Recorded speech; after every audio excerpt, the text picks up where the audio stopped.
Oh, there's Mr. Moogs. There I am. I'm woefully underdressed for this interview, clearly. No. I always want to wear like a tank top or like just something like not hot because my room gets really hot, but I also try Same. to Yeah. dress up, but I thought you um typically do wear tank tops on your stream, so I'm like, oh, I we're gonna match. It'll do. be fine. No. We'll be fine. We'll be fine. I can It'll be fine. change. Do you want me to change? I'll change. No, no, no, no, no. Okay.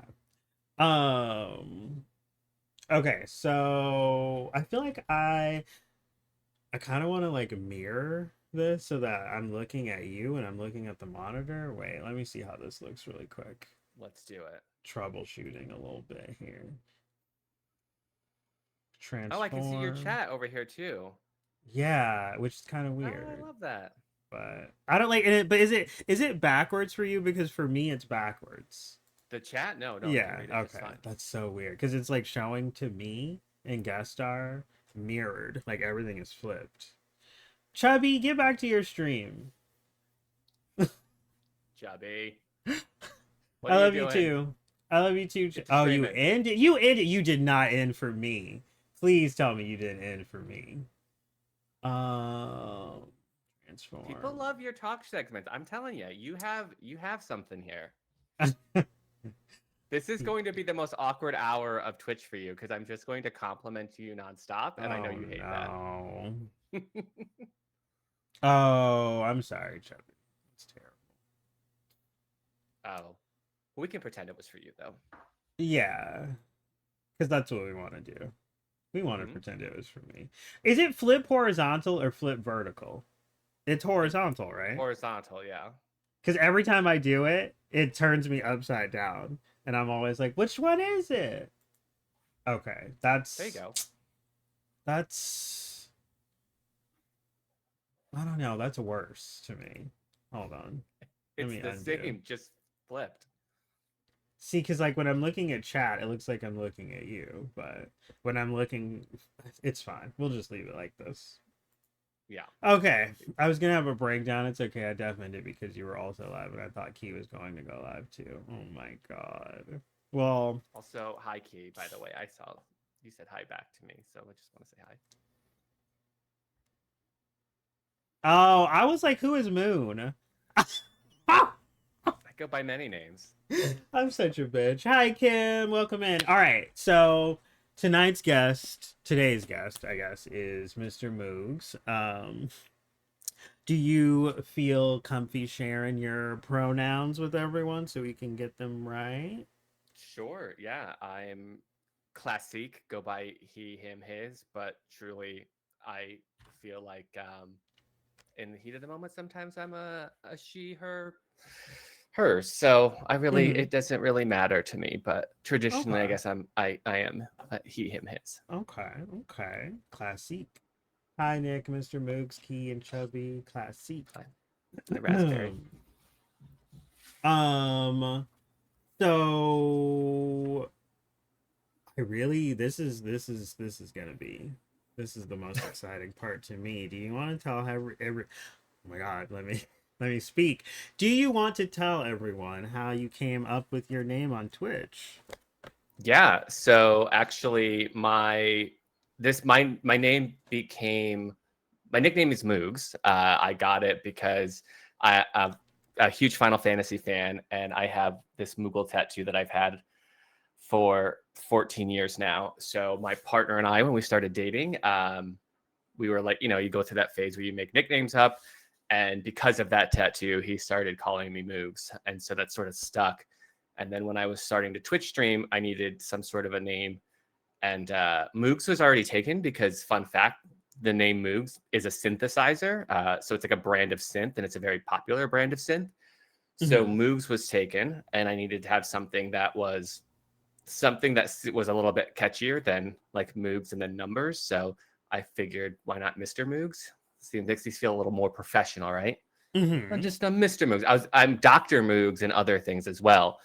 I used to like to tell people I did 8 years of med school at Moogerton University to get that name doctor. Um. Speaking of, oh wait, how long have you had that? Moogle tattoo? I I got it about 15 years ago. Now that I'm doing the math. Ooh. Was that your first tattoo, or did you No, have some before that? it was my fourth tattoo, and I think I currently have 16 of them. Last time I counted. Oh my god. Yeah. I still have that. Oh, that's a really cute story though. Doctor. Also, by the way, everyone in chat, Doctor, not feel really a doctor. Truthfully, I I'm not. mean basically. Sure, sure. Um yeah, feel free to ask questions in the chat.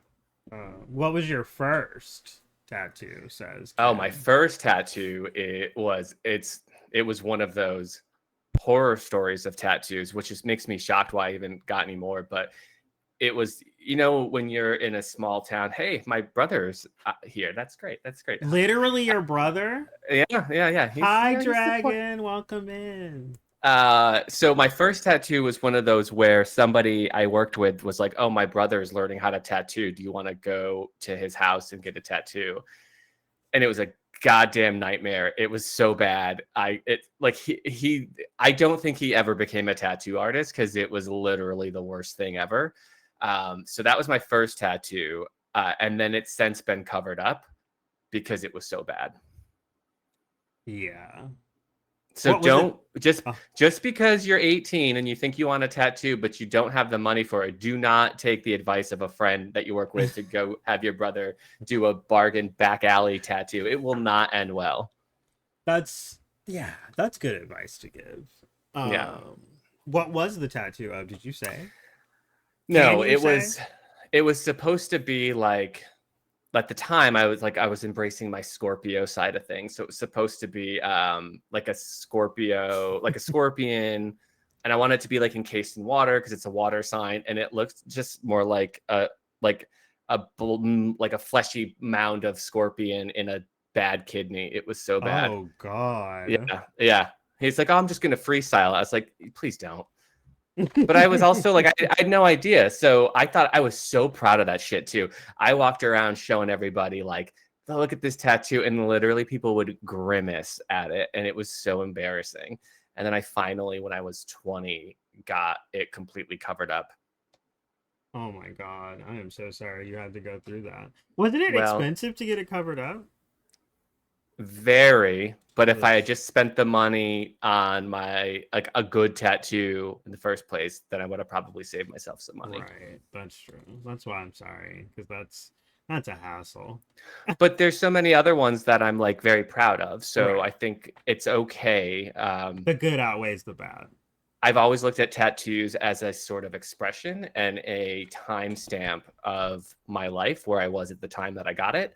So I Mhm. can look at that and sort of remind myself of where where I've come from and like what I've done in my life since then and like how I've been able to afford nicer tattoo artists Yeah. since then. So So it's it kind is of sort of like yeah. I try to look at even like the negative things as a badge of honor. Yeah. That's pretty cool. Um so do you have any hobbies that you're really into outside of video games? Well, I think from my camera, you could probably tell that I'm like really into board games. So I have a massive board game set.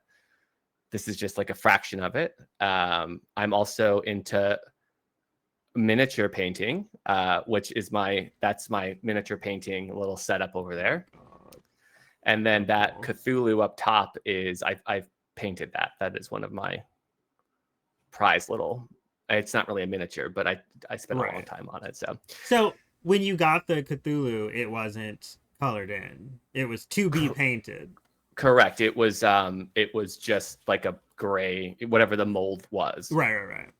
Yeah. I actually saw it at a board game convention and I was like, oh my God, I want that. I want to paint it so bad. And then I laughed. My partner laughed. He's like, you will never paint that. Like you have infinite things to paint. And so I made it a point to paint it as soon as I got it. And I love it. I'm very proud of it. It's so cool. It sits up there on all my streams. It sits up there when I'm doing work Zoom calls. Like it is really cool. And I'm also very proud of the color cascades of purple into that like really hot pink. Yes. Like that blend Yes. was like that's a It's very very maybe not as striking. good on the camera, but in real life you can No. really see it was like 6 different colors that sort of like cascade into each other. It is very striking even on camera. Um what board games are you into? Like do you have a favorite board game? I love all of them. I love a good strategy game. I love I don't know, anything that sort of my like I feel like my superpower in life has always been I'm very good at thinking ahead and planning ahead. It's also the worst power to have because then it's very hard to be present. So for me, that is any game that lets me do that is amazing. Yeah. That's pretty cool.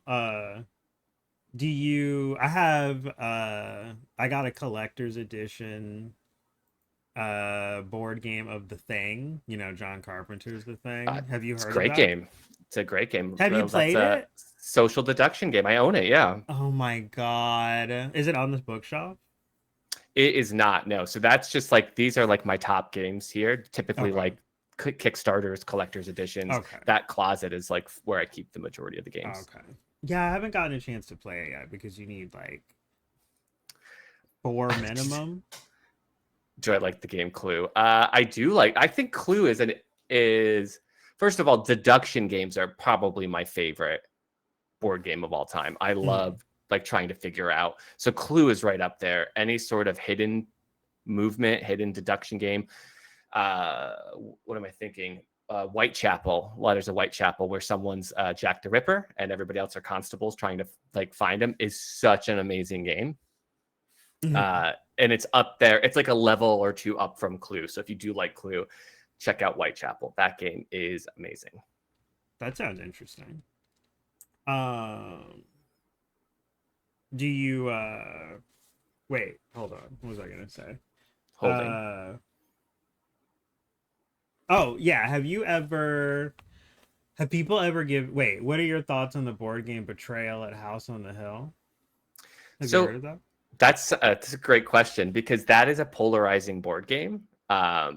Because that board games, if you've never heard of it, Nick, the concept of that game is everyone sort of is going into this house, and at some point in time, there's like a twist in the game where something happens, and then a completely sub game happens where there's now a villain. That's the betrayal part, right? Like somebody, whether and it's random. There's like a whole book of different things, so it could be like a vampire or maybe a mummy or a ghost or whatever. Mm-hmm. And so then that person becomes the the villain, and they have to go and like read like a subset of rules to sort of play the game. And so I say it's polarizing. So my opinion is I like the concept of it, but almost every time I've played it, the person who's not the best at board games ends up being the villain, and they're like, well, I have no idea what to do because you're Yeah. telling me to go into this room and read 2 pages of rules. I barely play board games as it is. What do I do? And so that's why I feel like that game can be really rough. But if you play it with a group of people that know it can be amazing. Uh-huh. Yeah. Um I was gonna ask, do you feel like you've ever gotten grief in your life about video games or board games and just like nerdy things in general? Whether or not you cared, but like, did anyone ever like kind of like turn their nose up at you like doing those things? Well, so I think growing up, I was very into video games as a kid. Mm-hmm. So I do remember having parents or grandparents sort of say like, you're going to waste your life playing these Mm-hmm. games. Which I think the ironic part is that those games, like I was as a child, so my brother is here. We used to play Final Fantasy as kids. I mean, that's why I'm covered in Final Fantasy tattoos Mm-hmm. because we played it as children. I remember the first Final Fantasy for Nintendo. We would sit there as kids and go through that game and stay up. And he would typically just tell me to play. He would just watch me play. And so those games, like role playing games, taught me to read really well. It really Mm-hmm. gave me an interest in reading because at the time there was no voice lines, so you had to read everything. Mm-hmm. Then there were games that you really needed to understand concepts and strategy and gameplay. And that, I think, taught me hand-eye coordination. So it's funny how the things that they always used to tell me were things that were going to rot my brain actually formulated who I am fundamentally as a person and what I do for a living. So I work in software now. So it's sort of like the natural transition from gaming to go into software. And then in relationships, it's been interesting because oftentimes I've dated people who looked at being a nerd or playing games or like that was something that was cute and it's so adorable that you love that. But then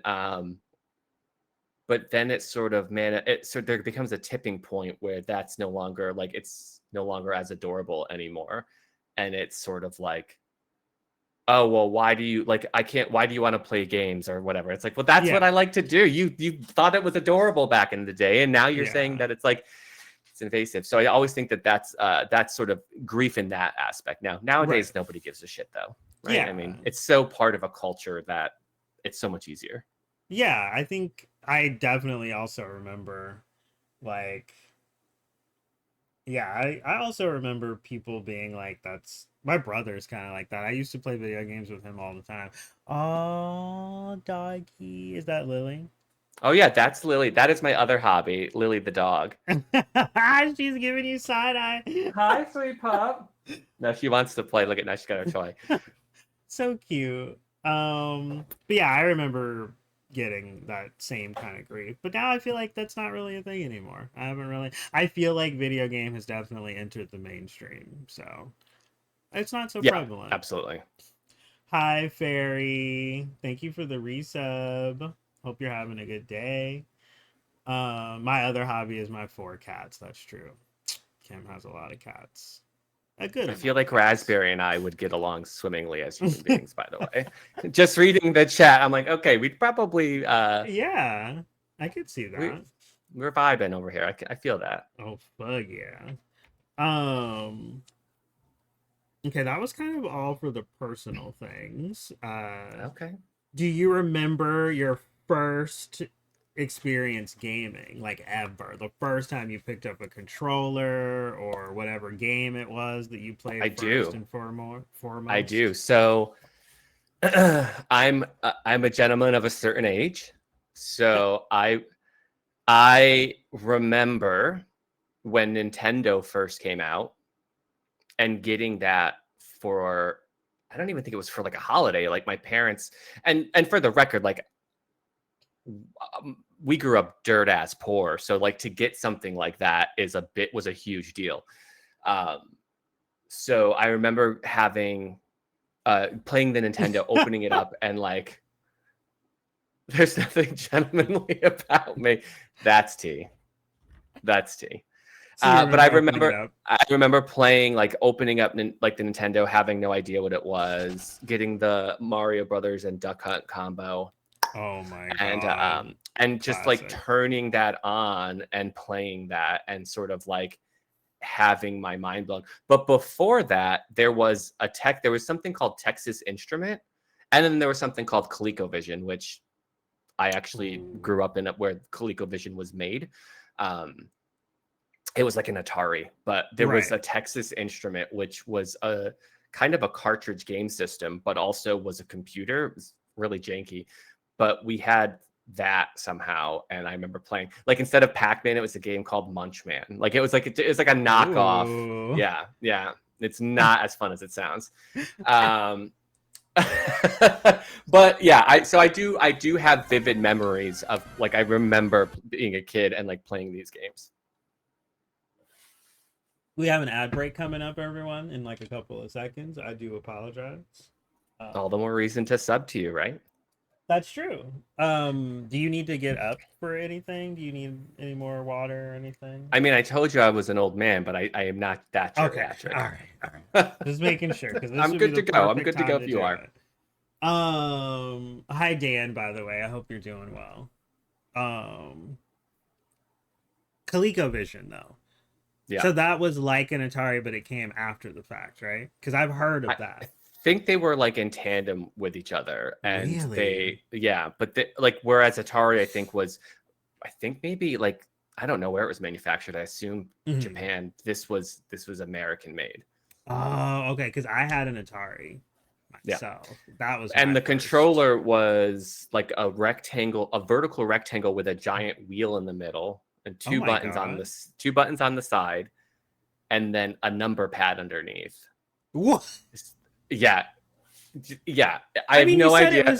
it was Texas Instruments, right? Isn't that like a famous calculator brand? Well, Texas Instruments was like the PC. Coleco was it's a separate Right, thing. It right, was its right. own. Okay. So Coleco was owned by Hasbro, and the there was a Hasbro plant where I grew up. So they made like Cabbage Patch Kids. They made ColecoVision. So all that stuff happened there. Like a plant that you have to water. No, like a plant, like a manufacturing Oh, plant. okay. Yeah. I'm Yeah. sorry. No, I'm an no, idiot. there was I'm just just kidding. there was yeah, they just sort of Yeah. watered them and cabbage. They Yeah. weren't actually made of cabbage, Nick. Right. Okay. Thank you for Sure. that clarification. Yeah. No, I felt like you needed it. Yeah, I did. Thank you. You do think ahead. I like that. Mm-hmm. But yeah, I do. I remember the Atari controller, wasn't it? Did you ever like play with the like classic Atari Oh yeah, sure, yeah. with the, it was the like square with like the big red button or yellow button or whatever at the top and then the joystick or whatever. Yeah. There's Oh, like a tank game I remember playing a ton of where like you were a tank and you had shields and it was 4 players. It's like Hungry Hungry Hippos, but like Atari's version of it. oh yeah, I remember Pitfall, the classic, Oh, and yeah. Yeah. Frogger, and I feel like there was one other. Um, but yeah, no, that's pretty cool. So wait, your first experience was Nintendo, pretty much. You kind of I had a think the brush first with. one that I like really remember, like I have a Okay, vivid locked in memory of that. okay. um, do you have a favorite console of all time? Oof. Oof, that's a good question. Probably, and I think this is probably through a lens of nostalgia, I would say the Super Nintendo is Mhm. my favorite console of all time. That's a really good answer. I forget about the Super Nintendo sometimes. But then you think of the catalog of Yes. games, and it was there. I mean, it existed for what, like 10 years? I mean, it was out for a long time. Yeah. So, like, there's just so many. And you go Ooh. back and you think from like Super Mario World, there was 3 Final Fantasies that I can think of that came out on that system. Super Mario RPG, which is getting a remake, and I'm really excited about that. Uh, there's just so much good stuff. The original Mario Kart's there, Donkey Kong Country. Like there's so Oh many good my games. God. Donkey Kong Country has such a place in my heart. Oh, mine, I've said this before, but mine is the GameCube. So it's like funny because I don't ever think about those older ones anymore. Like, I mean, I obviously they're in the zeitgeist, but I don't like, Sure. I And I forget about actually I was teetering between GameCube and Super Nintendo because I think GameCube had some freaking iconic games, but it just didn't last as long them. Right. That's as the Super fair. Nintendo. And again, I think nostalgia plays such an important role when you're thinking about like your favorite console. Yeah. I also Um, should say like PlayStation is probably like up there. I think it might even be a three-way tie. I have very vivid memories of the PS2. Oh my God. Oh, That okay. might be a tie for me between GameCube and PS2, but N64. And if anything, N64 would be the three-way tie for me because I loved the N64 as well. See, I loved going and getting a new PlayStation game and have it being a goddamn CD binder because Yes, because there's there's so multiple many discs. games. Yes, so Yeah. like and when that like orgasmic feeling of like please put in disc 2 and you're like Yes. Oh fuck my yeah, God. Did you play Metal Gear? I did, yeah. I never played it. I plan to play that at some point on stream, but I just remember that being a huge deal. I also really loved. I mean, Final Fantasy 7, iconic, right? Like Yes, of it's just. course. Yeah. I And then think Final Fantasy 8, which doesn't get as much love, which I think is potentially a better game. That was that game like blew my mind. yeah, that game blew my mind but in a bad way because I did not understand what the fuck was happening when I was a It kid. it was, yeah. I think that was the first time it sort of like shifted to where you really had to sort of be a certain age, whereas I think Final Fantasy, you could maybe get through it. Like I said, I played Final Fantasy 1 as a young kid. I was able to get through it, but like Right. 8 really had concepts that just weren't like readily around. So junctioning magic, stats. Oh my When did you look God. at it? Like I never looked at stats in a Final Fantasy game until Final Fantasy 8. That is that yeah, I'm excited to play that again now that I'm like older because I want to like understand it more.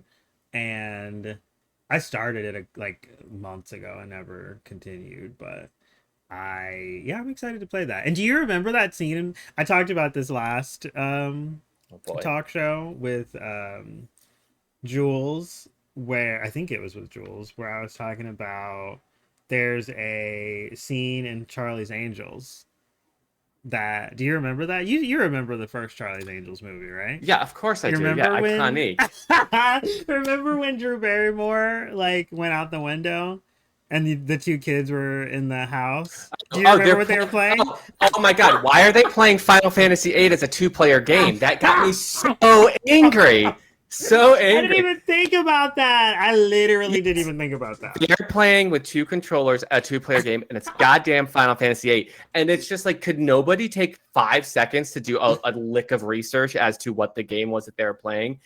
I have Yeah. PTSD. Why are you? Why I'm so this sorry. is traumatic? I gotta go. I just think it's really cool that FF8 made it into a big Hollywood movie. That was my Yeah. big takeaway. I didn't think about the logistics of it. Oh, I always look at that shit. I like I said, like I am like that. I am the person that like pick. I also went to college for like theater, so I'm like I always like pick apart movies when I like see them, and that just like I look for that shit. I kind of do that too. Like if someone is, or like I've seen people talk about this, and it's not even something I really thought about, but like Pretty Little Liars, for instance, there would be scenes where they would all get a text message, or even just in any movie where a group text goes out, but they all get it at a different moment. And you're like, Yeah, wouldn't there that, wouldn't their that's not notification? technology. That's Wouldn't not how there? it works.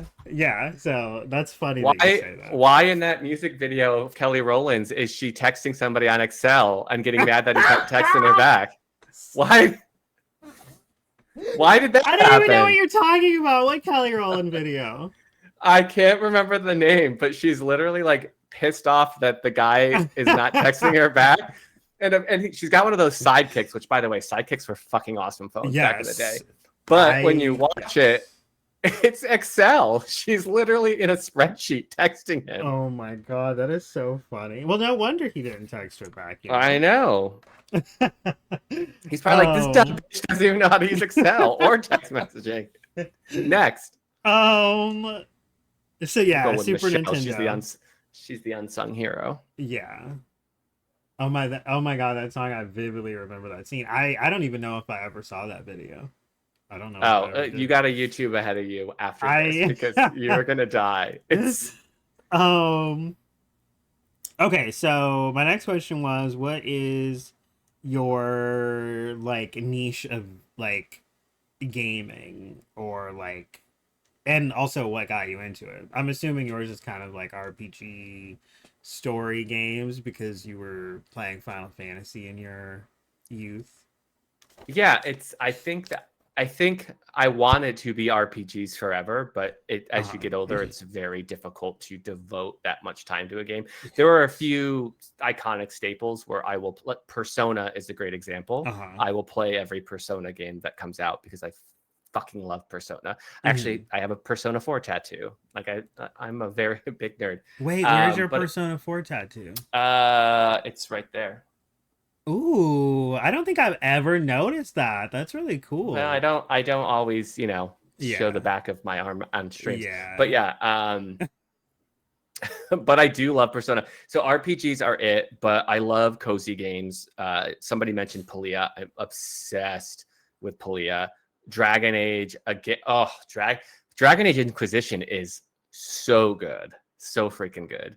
I also I will play anything. I like strategy, like 4X strategy games, Dead by Daylight, so those like I love horror games. You really are variety. I am a variety person. I kind of like them all. Is there a genre of video game that you despise, hate? Um, I hate video games that are made out of game shows. That's a great example. Like if you sit down and be like, let's play Wheel of Fortune, it's like, no, go fuck yourself. I don't want to play Wheel of Fortune, the video game. Okay. I just don't. I don't want to do it. No one's ever done it right. It's annoying. So that I guess would be the That only thing is that it's random. that is such a read, Moogs. Like that is such a good answer. That is such a unique answer because I have not thought of a video like a game show video game ever. Like I They never were think about those. huge in like the 90s. Everyone, every like it was and you know why I hate them? Because I remember having Jeopardy for some console. And if you didn't spell the answer exactly correct, you wouldn't get like credit for it. And I Mhm. was so pissed off that we weren't there yet with the technology. Right. Um, so yeah, fuck that shit. That's so And then to funny. answer someone's question, DBD Dead by Daylight, which I play with Nick a lot. Oh, that's it, Kim. That's Kim's shtick. They always say DVD, as in like let's play. Like they heard it and they're like their ears perk up. Yes, I love me some DBD. um, I hate games where you can't save and have to finish in one go. Yes. I that was such a good answer, Moogs. Like I have to. That was shocking. I Yeah, did you not go see back that and try. coming. You go try to play Deal or No Deal. Nobody wants to play that. Me and my sister had like an old ass computer from the 90s that had floppy disks, and she had Wheel of Fortune, I think, on there, and we loved playing that game. But yeah, I don't know. Now I don't know It's that it not the was same. necessarily done well, but I mean, especially since it was old as hell and Right. 90s And then there's like 10 technology. puzzles, and then once you do it, you know it. And then yeah, it's just really Hi, Chart Ashes, welcome in. Hi, Natalia. Hope y'all are doing well. Um, Also, speaking of what you were saying, hi Jules. Speaking of what you were saying, Kim, what do you think about old school RE where you have to where like saving and ammo and inventory management is like a big deal. People hate that, but I grew up with um that, so I love it. same. I grew up with that. And that's another great series to call out, like Resident Evil. It's phenomenal. I think that it adds a level of tension if done right, and it makes you it the great thing about early Resident Evils, well, first of all, there was nothing like them when they came Mhm. out. The pacing was really great, so you really felt like you were in a horror movie. And Mhm. so I think the idea of having like scarcity in terms of saves and ammo like adds to the desperation of just wanting to get out. Mhm. But I do think that now I just don't think it's necessary. I think we have a space where you can create tension without having to create like I think any mechanic these days where the mechanic is solely to screw over the player, like there's Mhm. nothing else, there's no other reason. I think that to me is cheap. It's a cheap Mhm. tactic. Mhm. Do you have any examples of any like current games that do that? I feel like I could if I could think long enough about it, but Uh-huh. there are games where trying to think of a good example, but essentially anything that sort of takes that. I guess the one thing that comes to mind, and I think they actually acknowledged it, that was okay. I like I said, I love a good cozy game, and I'm such a Disney homo. Uh, Mhm. I love Dreamlight Valley. I play the hell out of Dreamlight Valley, and there was a quest in Dreamlight Valley where you had to get an obnoxious amount of materials for stupid Minnie Mouse to make a goddamn clock tower. But it was just sort of like so unnecessarily to like hoard all these materials early game that I was just like, what is the point? Like, what is the point of this? There's not like there's even a monetary thing attached to it. Like, you are genuinely just creating, um, you're artificially inflating a resource that it wasn't fun. Like, that's the Yeah. thing I think developers need to think more about is like, you can do these things, but is it fun? And if the answer is no, then then we shouldn't be doing that. I think in a similar vein, I am always stressed out playing Final Fantasy because there's a lot of stuff that you can get locked out of in those games, and that really stresses me out. So you kind of have to like have a strategy guide or know ahead of time because you will easily miss something. Yeah. And then B, uh,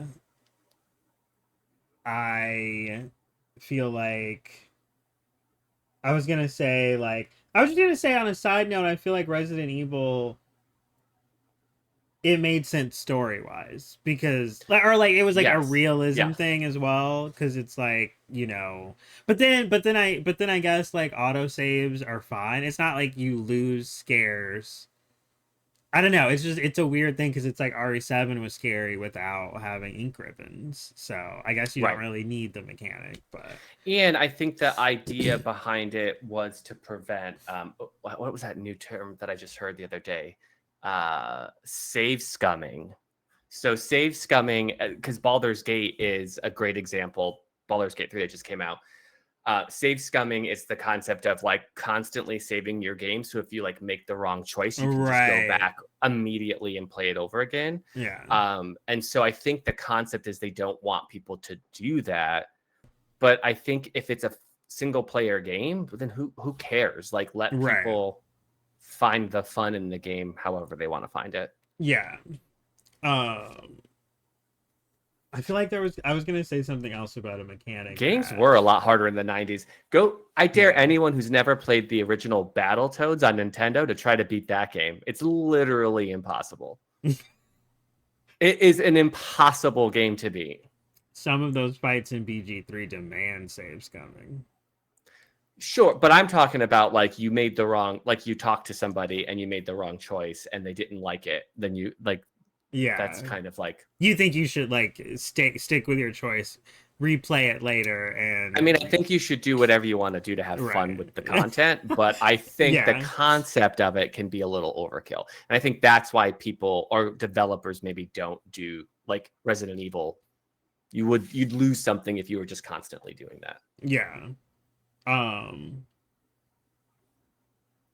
so you were saying you're very variety and the only thing you really dislike is the game show Sure. games. Yeah. Yeah. Do you have a worst gaming moment? And I mean like something that made you so livid, like the power went out as you were like doing something for hours, or anything like horrible like that. Yeah, I think we all have that. I think as an RPG, as a old school RPG fan, forgetting to save and like trying to build up, grinding levels out, and then Yeah, forgetting to save, and then getting wiped by like a random mob that can spawn is just like that is inside of my soul. Like, man, I just have vivid memories of like being a kid and it being like super late at night, and then you lose 4 hours of content, and you're just like, ugh. Or anytime like a game glitches. I just saw Skyrim in the chat, and I just remember Skyrim being super buggy when it first came out and like having a lot of issues there. But and then I guess certain storyline contents in games. There's a moment in Final Fantasy VI that I was so angry about just because it was like a character dies, and I was just like very young when that happened. I was like, no. I was so distraught over that. But yeah, I think just like trying to do you think have of like like a specific time that like that even if there's many of them, is this like a moment oh that comes to yes, mind? okay, I do have a moment. So I used to play EverQuest. So I loved MMORPGs. I played the original EverQuest, Hmm. and EverQuest was unique because at the time it came out, there wasn't the guides that we have today. So you couldn't just look things up to learn the game. You Hmm. truly had to just explore this gigantic world and learn through your mistakes. So my very first character, before I understood anything about the game, I was playing around and I had got like I don't know, pretty high, a pretty fairly high level, not end game by any means, but maybe level 20, which in EverQuest is not an easy feat to do.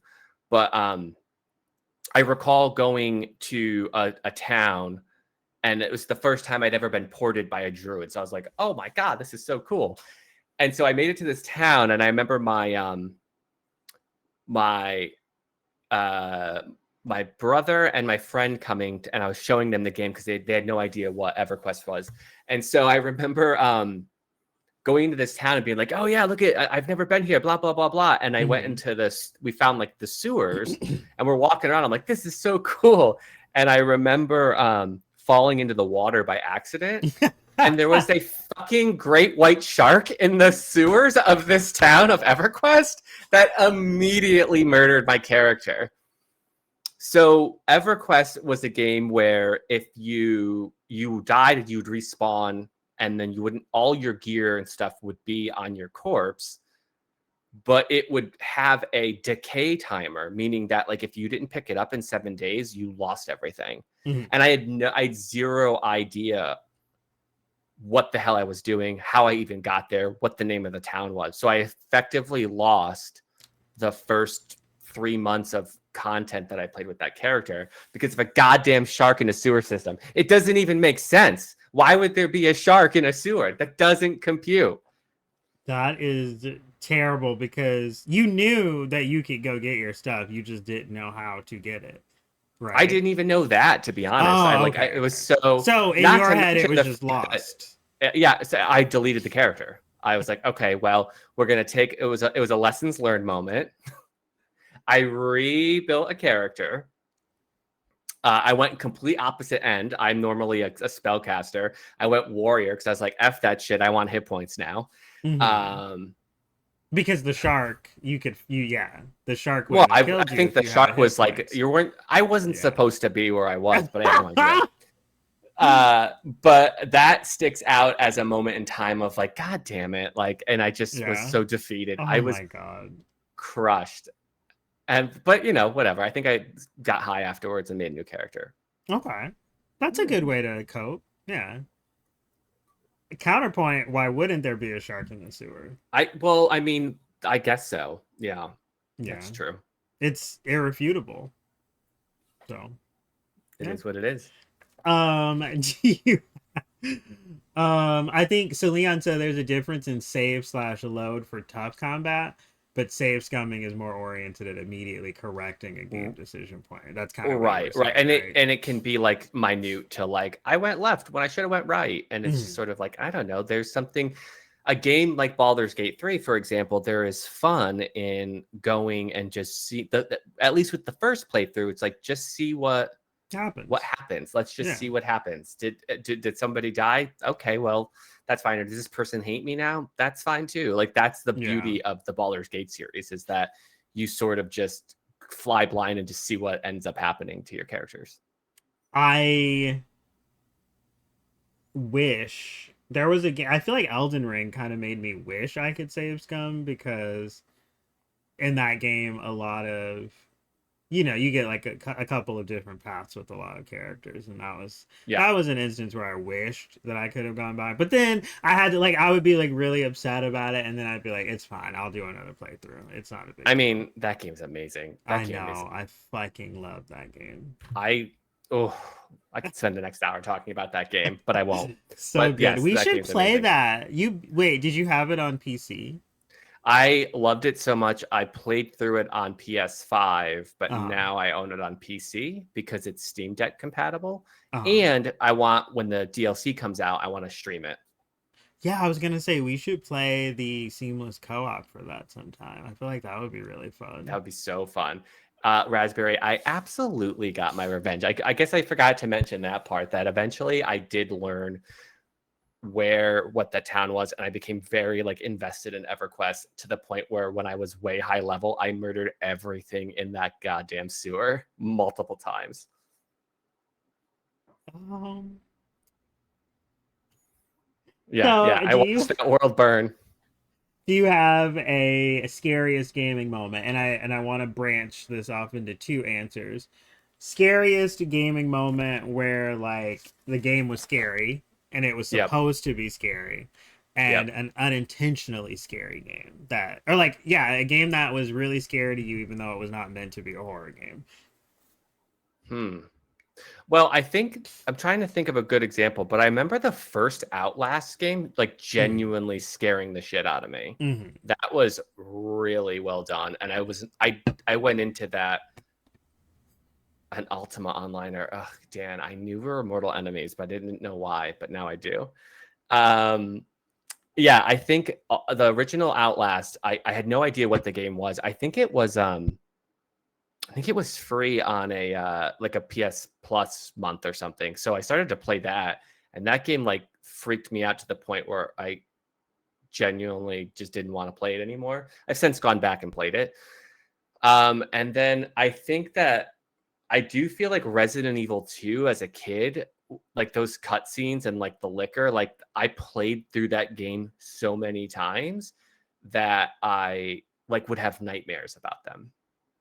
What about the zombies bursting through the boarded up windows? That scared me so bad when I was a kid because Yeah. they only do it one specific time when you're Yeah. going by the, like, And it's after a certain point in the game where you yeah, go back through that hallway where you've gone through 1,000 times, and right. then that's the yeah, That yeah. fucking And then loud ass noise. Oh, there was also that scene in Parasite Eve. Did you ever play that? I haven't. I plan to play that on stream at some point, There's but you like can a like absolutely say whatever you want about it. it's like the first cutscene where like I think it's a rat or a dog or something like mutates and turns into a monster. I just remember it being like the first time a cutscene was like really grotesque. Like it was a Uh-huh. really well done CGI cutscene for the time. I remember Uh-huh. that was like, oh, that was really The music disgusting. in that game is so good. Yeah, Can't it's wait to play it gets the story is a little convoluted, but it's a good that. playthrough. And then like, was there any games that were not meant to be scary that scared the shit out of you? I'm trying to think. I don't think so. The one thing that I will say that's funny that's like worried me for a while is I was really. Do you remember the game Lemmings that was like really popular for a long time? I've heard of it, but I don't think I know what I it like played that is. game so much that my brain, I think I rewired my brain to where every time I looked at things, I would try to figure out how the lemmings would like solve, like, and Mhm. I think I still do to this day. And it's like, I think that's a little unintentionally scary where I literally rewired my brain to like view the world that way. But Unfortunately, I have like there's so many games that were not meant to be scary that scared the shit out of me. I have a lot of answers for that. Did you ever play well, give me, Firewatch? no. That game, literally, I screamed out loud, and I don't even do that in typically in horror games. Like, I mean, I'll yelp or whatever, but like it was like a visceral like scream Interesting. I moment. don't even know what that is. Yeah, I'll have to look that up. Yeah, it's really good. It's like a walking simulator though, kind of, but it's like really Okay. good. I there's a game called Gone Home that scared me really bad. Have you heard of that? I have heard of Gone Home. Yeah, Yeah. that game was terrifying to me. I Super Mario 64 is one of mine. Um, there's that The eel? underwater. The eel? Yes, the like coming out of Yes. the like holes or Yes. whatever. Yes, Yes. Yeah. Yeah. terrifying. Yeah. I agree. I Yeah, I have agree. a lot of. I could probably think of more, but yeah.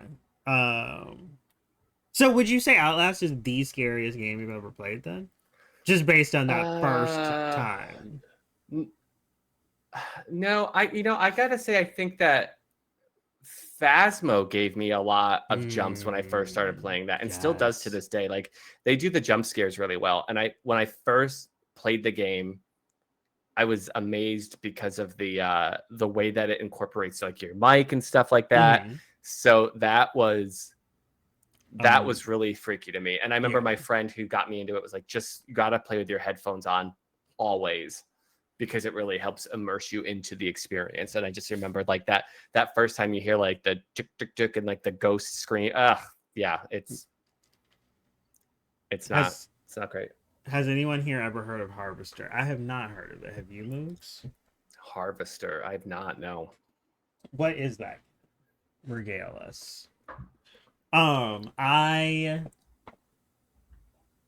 it's a well, obviously it's a video game, Kim, but like what is it? Like why is it apropos for this conversation? I'm curious.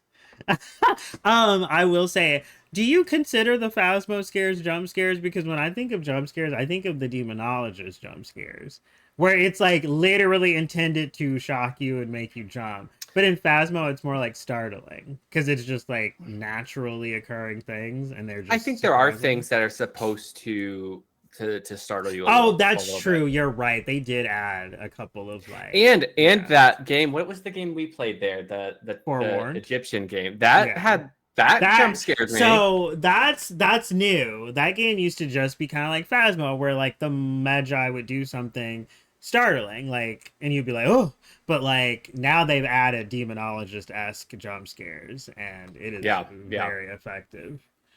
You know what game I love is the Devour game and Pacify. Devour I do not like because it's actually really difficult.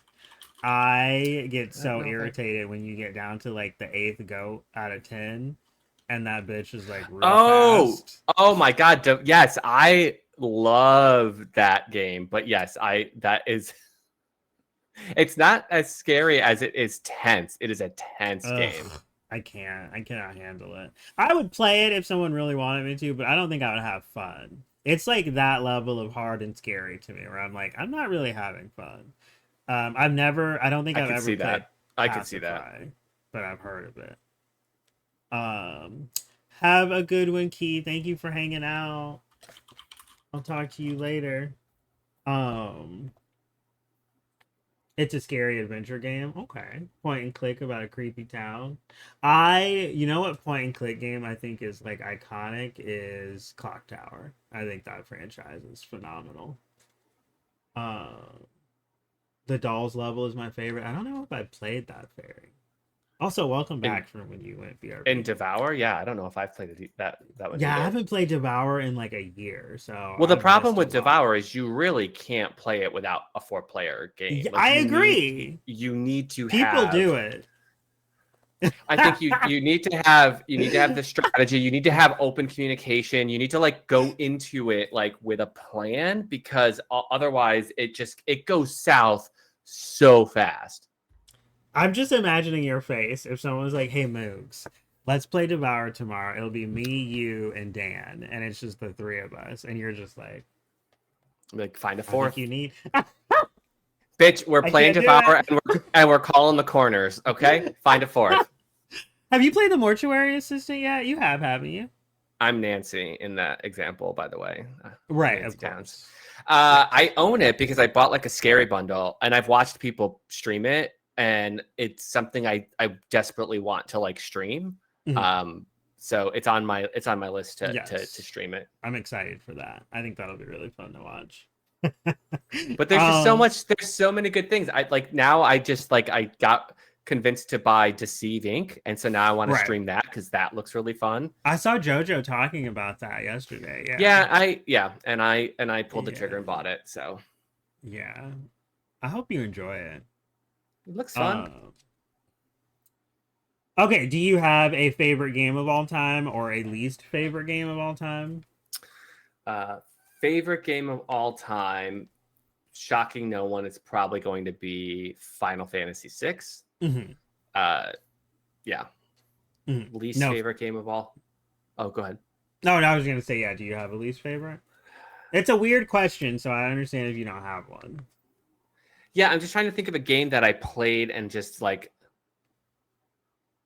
hated playing it, but still played it. And I can't think of one off the top of my head. Have you ever Uh, started a game and then quit it because it was just so bad yes, and like never yes, picked it back up and again? never picked it back up. Although I do that, like the thing with video games and me is that if I'm a creature of habit and routine. So if I'm into a game, but then like let's say I go away, I go on Oh, vacation, and I don't play it, like it is lost to me. same. Like I That's played Horizon Zero Dawn. yeah. That was a game that took a long time for me to get into, but once it clicked, I was obsessed with it. But that was the Mhm. game I literally put down for possibly 2 to 3 years, and then picked it up and was like, "This game's amazing! What the hell?" And then Mhm. went through and played it all the way. That's what happens to me in Final Fantasy. It's a vicious cycle. I will start it and then I'll get to a certain point in the story, take a break, and then I come back and I'm like, what is going on? I don't remember Yeah. what was happening, and then The I start dreaded over. question of like, what the hell was I doing? Yeah. Or if it's like a combat based game trying to identify like what the mechanics are or like what the Hmm. combo system is. Yeah, it gets really like, ugh. FF7 remake is like that for me, where I'm like, if I take a break, I have to like get into the combat in Which that is game. wild to me because I thought that it was so good I couldn't put it down. I think I think so. When I started that remake, I didn't love it. I Yeah, was we talked like, about this before. Yeah, you yeah, I remember being like, it was like the when I first turned it on and I was playing, I was like, oh my god, this is so fun. The like the music and everything when you're going into that first reactor or whatever, it was so good. And then when you get out and you're seeing the wreckage and everything, I remember being a yep. little bored or something. I was like not enjoying that part, and then I like was not sure about it. I took Okay. a break, came back to it. I know Yeah. for a fact that when I got to Wall Market, I loved Wall Market. I thought that was the best part of that entire Yeah. game. I Um, loved the side quest, and maybe you never got there, where you go mhm. and visit I can't remember her name's family. Jesse. Yes, and you go Yes, and visit her so family good. up in Sector 7. And I loved it. I loved the remake because it made you care about the characters. Right. Like I they just agree. really did a good job of like character development in a way that just the original didn't have. And so like there was a lot Exactly. more Yeah. impact because of that. Cause yeah, I will agree. That was really cool. Like I remember thinking it's weird what happens to those characters in the original because you don't think about them again. Like they're just, Right. they move But on then so you quickly. saw I thought they did a good job of showing you the magnitude of Of just everything you're exactly what that doing. meant, and like what it Yes. meant when the plate comes down. Yes. Because So in 7 you're just like, I don't know, I'm a kid, I don't get it, I don't yeah. understand death. But as an adult you're like, fuck, that was like million. It's like basically New York City getting slammed. Yeah. But no, but for me, the remake, it's just the combat for me that like I beat that game by the way twice now, but like Yeah, it's the combat is complex enough to where if I take a break, I have to like really like get back into the groove of yeah. that combat because it is not a button mashing game. I button mashed up until you fought that big robot that was like The flying spider bot, in front right? Or of no? the ramp. There's like Yep, one yep, that's yep. like moving in front of a ramp and Barrett has to like mostly shoot it. It Yeah, was at yeah, one yeah, of the like, one of the yeah, whatever. But yeah, that battle like destroyed me. And that was when I was like, "Oh, I can't just button mash. I have to like yeah. actually think." So, And I um like that they did the idea of like every character excels at like attacking a different type of character. I just thought all that right. was really clever.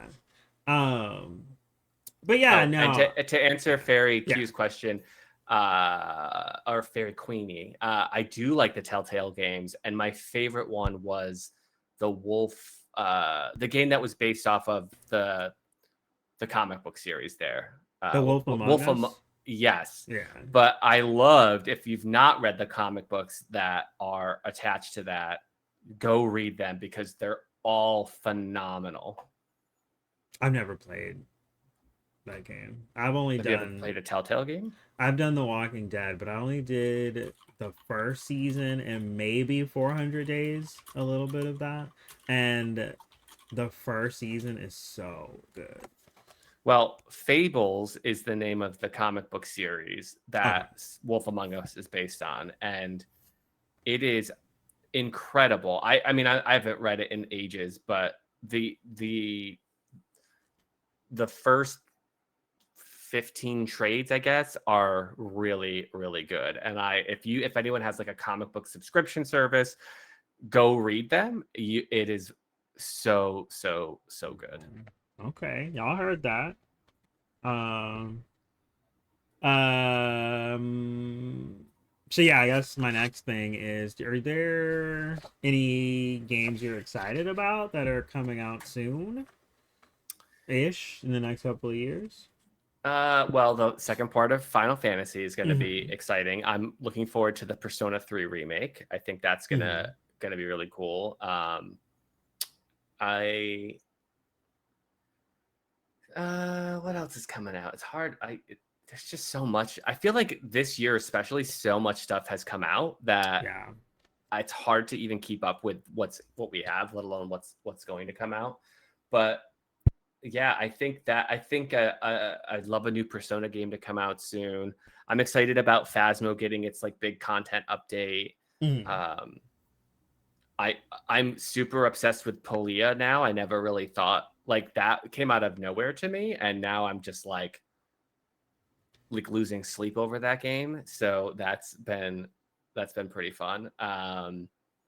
But yeah, Barry Moogs did answer your question. He said that you said you have played it too, I right? have played them. My Yeah. favorite one was Wolf Among Us because I'm a big fan of the Fables comic books that everybody should go read.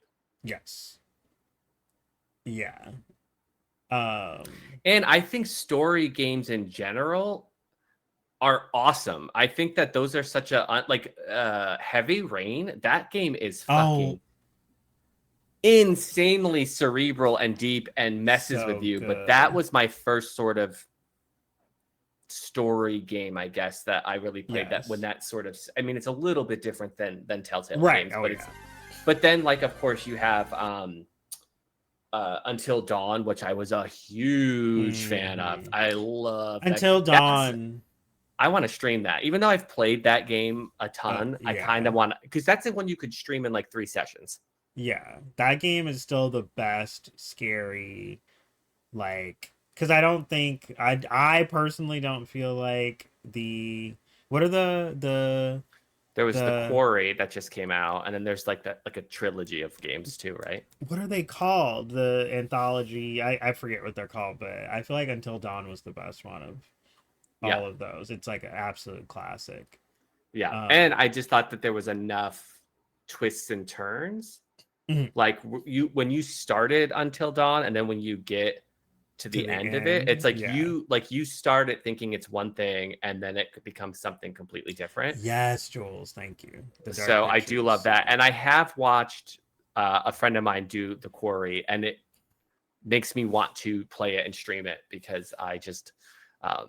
But that was a moment.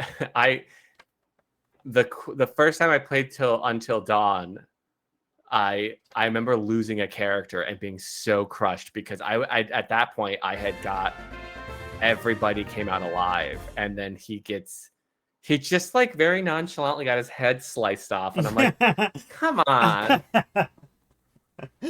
Yeah, there I played House of Ashes with a friend of mine and I was so effing mad because a character that I really wanted to live got killed and I desperately want to replay that game and right those Yeah. wrongs. But I Um also want to go through till Undawn purposely trying just to get everybody killed too, because I think there's something funny in that as well. yes, yeah.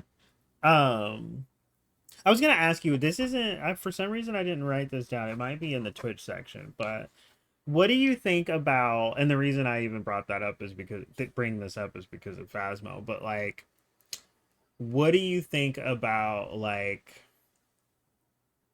um like controversial games? Like, what do you think about controversy in video games? Because like, you know how like Blizzard wasn't Blizzard under fire for Yeah, something? they still sort of Yeah. are. Yeah. Yeah, and like so like how seriously do you take all of that? Is that just kind of like a situation by situation basis Well, I think or there's a difference between a game being divisive because maybe there's Mhm, characters that aren't necessarily well liked, or maybe mhm, there's mechanics. But I think something like the Blizzard mhm, situation is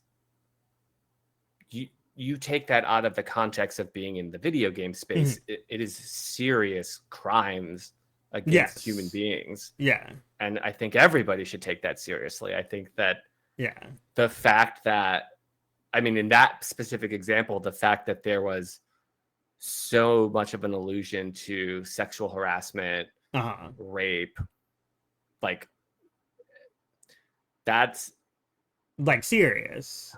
it's Yeah. unbelievably serious, and it Yeah. makes me happy that like people are getting exposed and actually getting, there's something moving against it, and like there's people moving against it, and like legal actions being taken. But I don't understand. Like to me, it's sort of like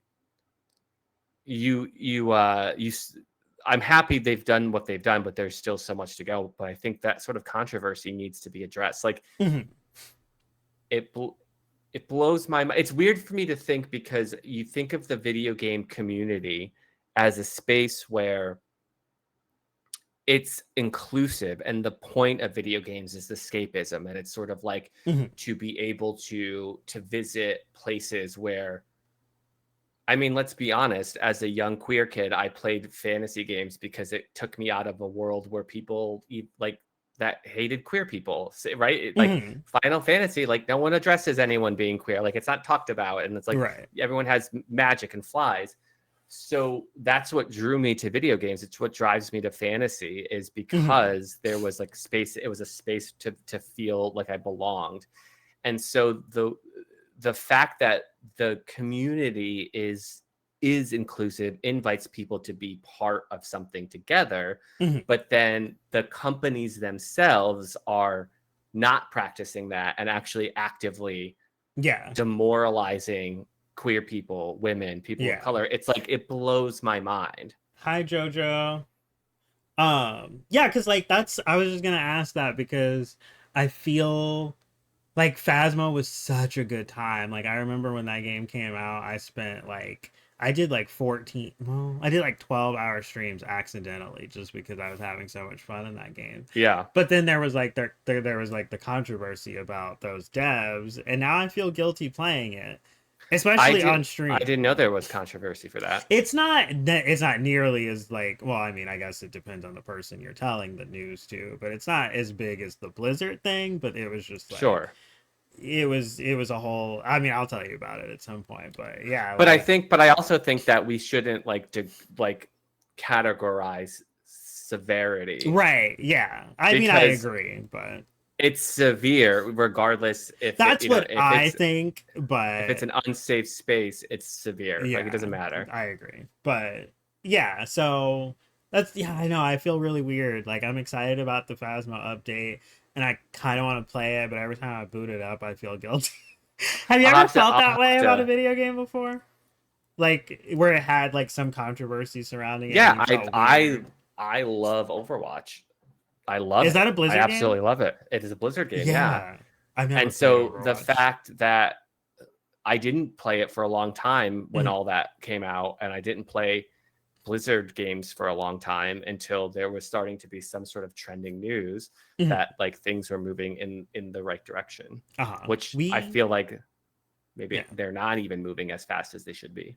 We should talk about that off stream because I don't even really know about the Blizzard thing and I'm very It's curious. bad. It's like really It sounds bad. bad just based on It's what you bad. started to say. So, yeah. Um But oh, again, the fascinating thing about that is that, again, we are in a space where like the majority of these people probably grew up being picked on, being bullied, because it's just like, like it's a lot of nerds and nerdy people. mhm.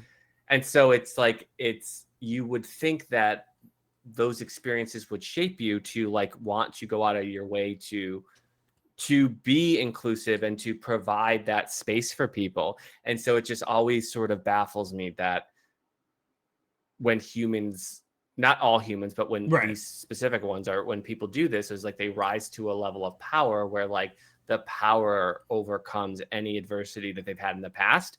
And so it like becomes the new. So it's just like, how could you, like, how do you live like that? I agree like on a smaller level, it's always shocking to me when black people are homophobic. That's like a big thing. I feel like in like black Yeah. circles is like, especially since there's a lot of religion in black culture, but like I'm always like, how can you hate gay people when black people are also often very much hated by society? I was just like, why would But you turn that around? But it's and not obviously totally the I'm not same. part of the black community, but isn't there in a lot of black communities like masculinity is a very large Yeah. part of, so like I think that's how you do it, because like masculinity, this concept of masculine, and sort of overtakes the other stuff, and Yeah. again, I agree. I completely agree. It's like, wait a Yeah. minute, take a step back. Like you know what it's like to be marginalized, so like why Right. yeah. Why yeah. Uh wait, Moogs isn't part of the black community? I can make him an honorary member. You didn't So know? You just didn't wait. know? Just wait. We'll induct you. Get ready. Love it. um Listen, I would be thrilled because I know we're getting a little off topic here, mhm, but some of the people in my life that have shaped me the way it were like strong, amazing black women. mhm. So for me, like, great. I feel like You have so much respect there, so there were those women I remember as I was just coming out that truly like supported me in a way that nobody else did. And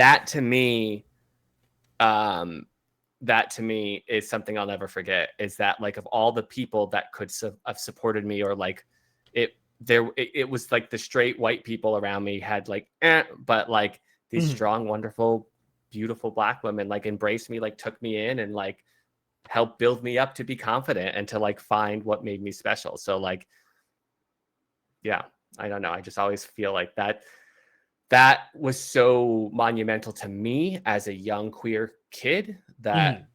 it's why I've done the work that I've done to sort of recognize the privilege that I have of being like a cis white man and Mhm. like using that to help be more of a voice to people who don't have a voice, bring more Mhm. people to the table. That's sort of like Right. my personal goal in life.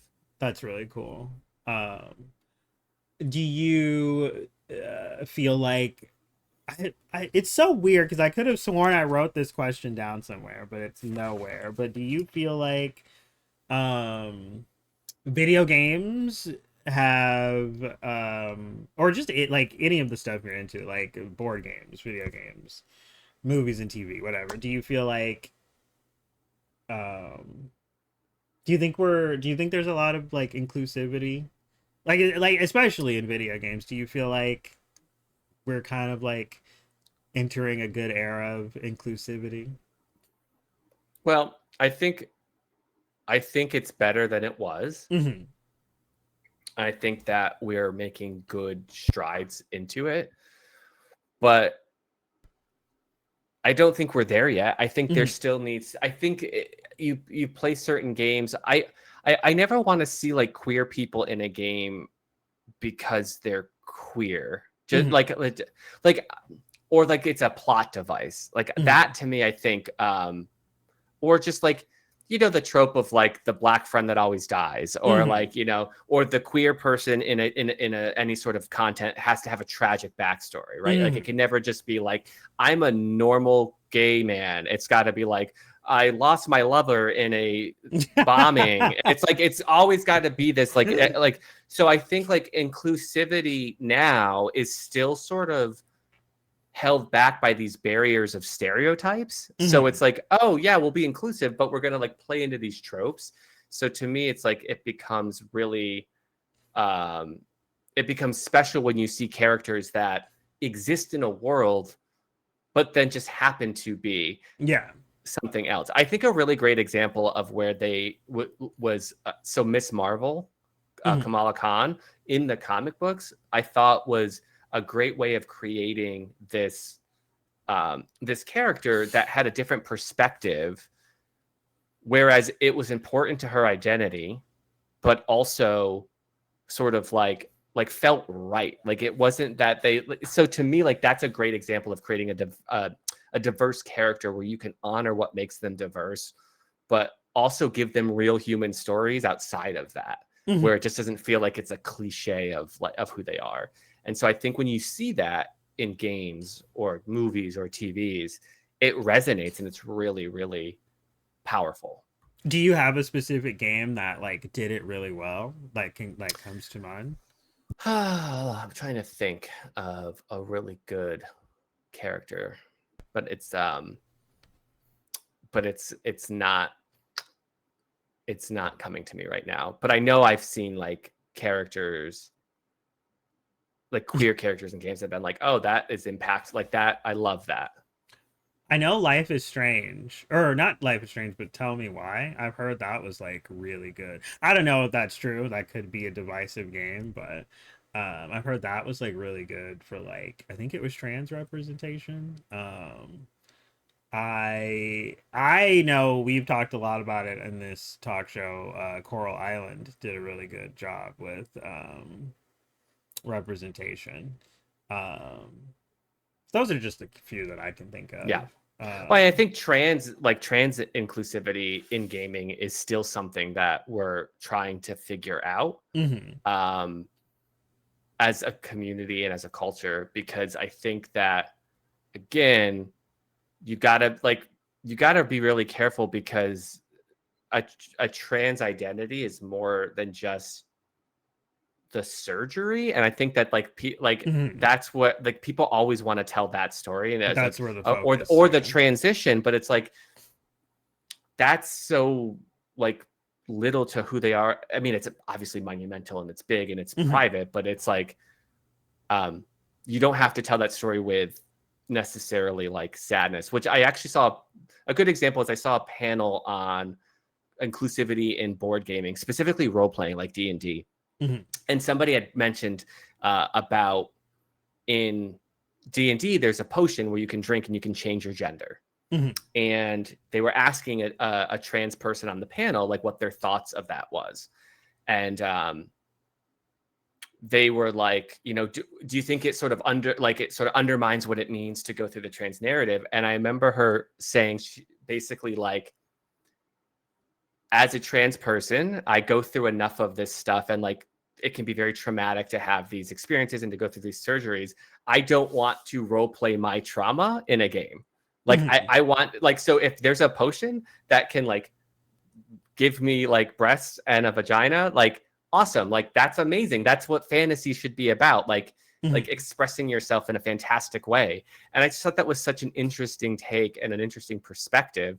And so to me, I was like, that's why like I want to see, when I think of queer people and trans people in games, I want to see them happy and living a like, we don't need to see the narrative of downtrodden queer people in our games, because we see this every day. It is the lives of so many of the people in our community. So like maybe we can sort of celebrate that in a way that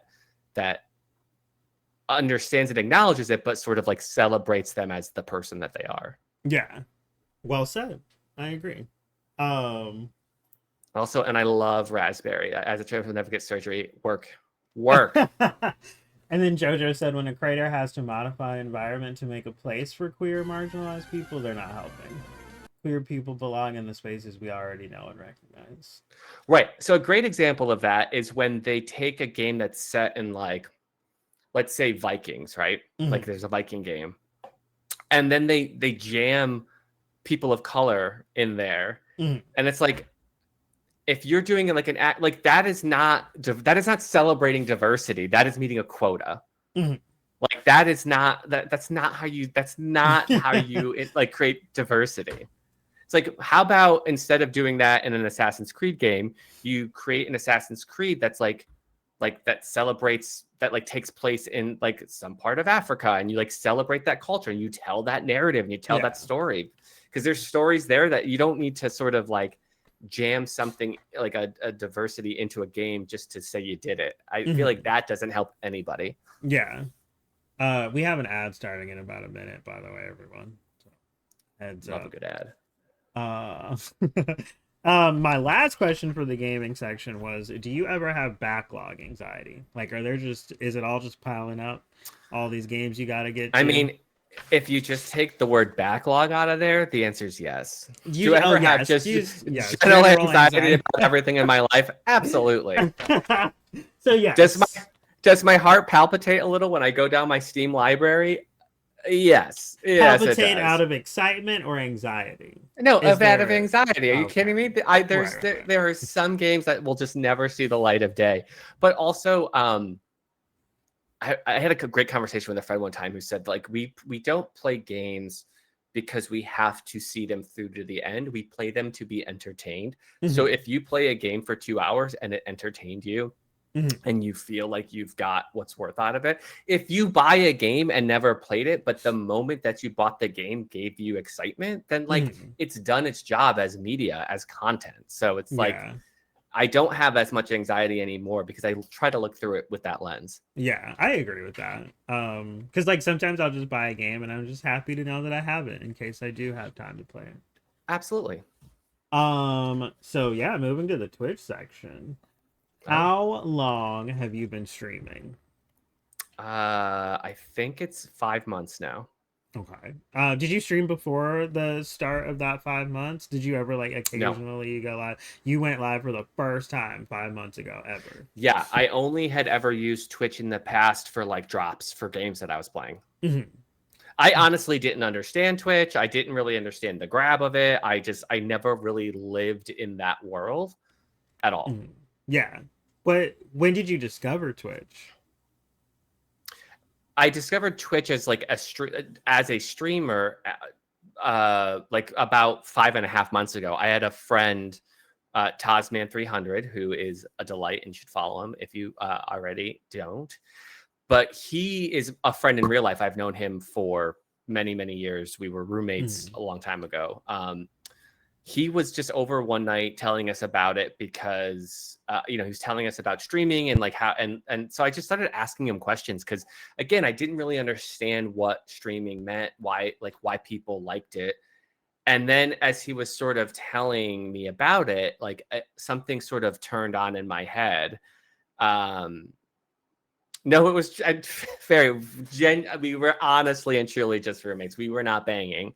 I try to separate out my friendships from the people I sleep with. Call me old fashioned, but I don't want to fuck my friends. It's just weird to me. But I thought that I just thought it was really cool, and I thought that I know. So to me, I had people always tell me I should do TikTok for like board game reviews or something, and I just didn't really want to go down that rabbit hole. But I thought, hey, this sounds really fun. If I can go on Twitch and make like dick and fart jokes while I'm playing video games, like I do that anyway. Very damn, I only want to fuck my friends. I didn't say that I didn't want to fuck them. I just said I don't do it out of principle. All the time. But so that's sort of like why I started to get like super into like the idea of Twitch streaming. Cause I'm like, oh, I can like be silly and be stupid. And as somebody who has a theater background, a performance background, I thought, hey, Twitch can be where I can perform and like go on and like try to make people laugh, try to make people feel good. Like that's why I started doing it. But you said you were getting Twitch drops, so you knew about Twitch before you started streaming, right? But did you only check it out like like I would literally go on Twitch, go to the person to get the drop, mute them, and go do something else. Like that's all I knew. I knew what it was, right? But I had no interest at the time of diving into it. So you weren't like a Justin TV type. You weren't there back then. Correct. Yeah. Okay. I'm so glad he's grown out of the dick and fart joke. Oh, Jojo, that will never change. How dare you? Thank you for the raid, AMC. I was lurking in your stream. I gotta exit out of my stream now because that's disgusting. Thank you so much for the raid. I hope you had a good stream. We are just here doing our little talk show with Mr. Moogs. His pronouns are he, him. We're just talking about video games and life and streaming. So welcome in.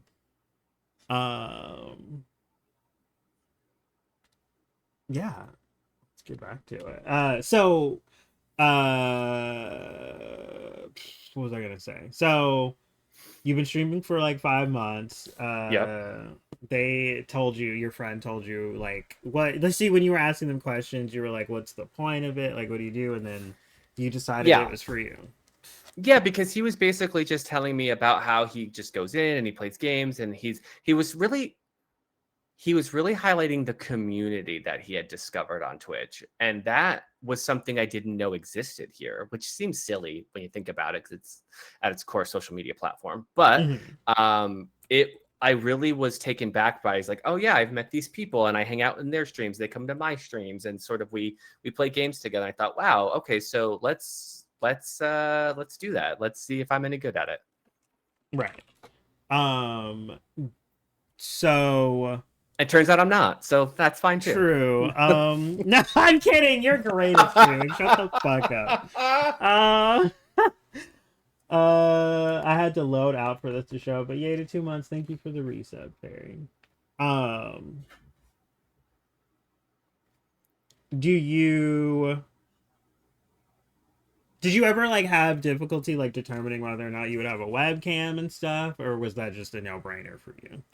Yeah, I just figured, I honestly thought that everybody had a webcam. So I really, again, I was so new. I didn't know like a thing like VTubers existed or people streamed without cameras. So for me, it was, I figured Yeah. I'd have a camera. Did you have all of that stuff? Like, did you have your streaming setup all ready to go?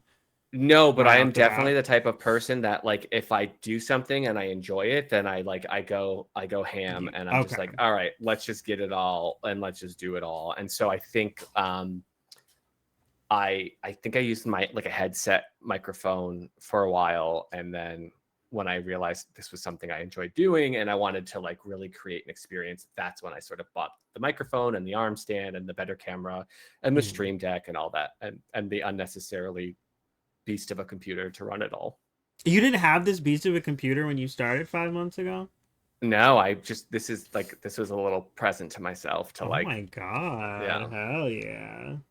Uh what is so far, what would you say your favorite thing about streaming has been in these past five I months? think I touched on it, but I think it's the community. I think it's really, so for me, I as a human being, I really enjoy making people smile, making people laugh, making people feel seen and like heard and just part of something. I think there's, in my eyes, there's truly no greater feeling than like seeing somebody come out of their shell or to start engaging if they don't, when they're in a space where they don't feel like they can do that. Um, so I love doing that. And I think that Twitch is super interesting in a space where we were able to create those communities and to create those safe spaces, all because we like are engaged on something that we probably all like anyway. So Mhm. gaming, so that you have that base platform.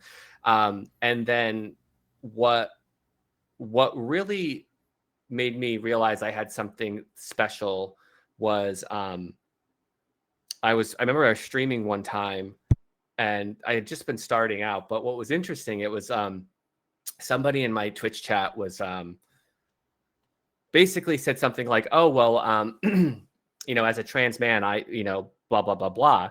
And then somebody else was like, I'm a trans man as well. And then there was like, and it turned out like half my chat were were like trans men, and they all like ended up joining my community, and it was, and they forged friendships, and I was like, holy shit, like these people found each other, became friends, like engaged with each other all the time through this space where they felt comfortable enough to talk about who they really were and to talk Mhm. about their what they love and who they are. um and it was like the coolest. I just felt so like proud of that moment of like being able to like create a space where people felt like that. And I think that to me was my favorite experience on Twitch. And again, it's why I love doing it. I think it's so fun. I want people to come to like a Twitch stream and to laugh, to be stupid, to like, I say like my brand is like thirsty, stupid, a touch of classy, but not really. And yeah, and it's like if people can come there and feel like themselves and feel like they're part of the conversation, they're part of the joke, then that to me makes me feel Mhm. like so totally amazing. It's what Mhm. I want to do. Yeah, that's really cool. Do you have a least favorite thing about streaming? Is there any component of going live on the days you go live that you don't love so much? I, I, there are definitely. I think the hardest part is juggling streaming with a personal life and being in a relationship and trying to still do the things that I do in my day-to-day real life and then also stream. I think Hmm. that's been difficult for me. And that's my least favorite thing about it. Hmm. I genuinely know that even if I'm not feeling, there are some days that like I'm scheduled to stream and work was insanely busy. And then I typically go to the gym after work and then I like have to walk the dog. Then I make dinner. And then it's like, okay, no, now you have to sit here and stream for 3 hours. And there is like an exhaustion level there where I'm like, oh, I could just like Hmm. lay in bed and snuggle Lily. But I feel like as soon as it's lights, camera, action, then it's all that goes away because it's like Right. I'm engaged and I truly think that the people that show up like people like you started, you're a great example. You came into a stream I think through a raid one time and we got to chatting and we just like connected and we hit it off and we like started playing Dead by Daylight together and those moments, that time makes me so much better than anything that I might dislike about Twitch. Hmm. Yeah. Um, Thank you for the raid. Oh my god! Thank you for coming in with the raid. Claire must kill. Thank you. Thank you.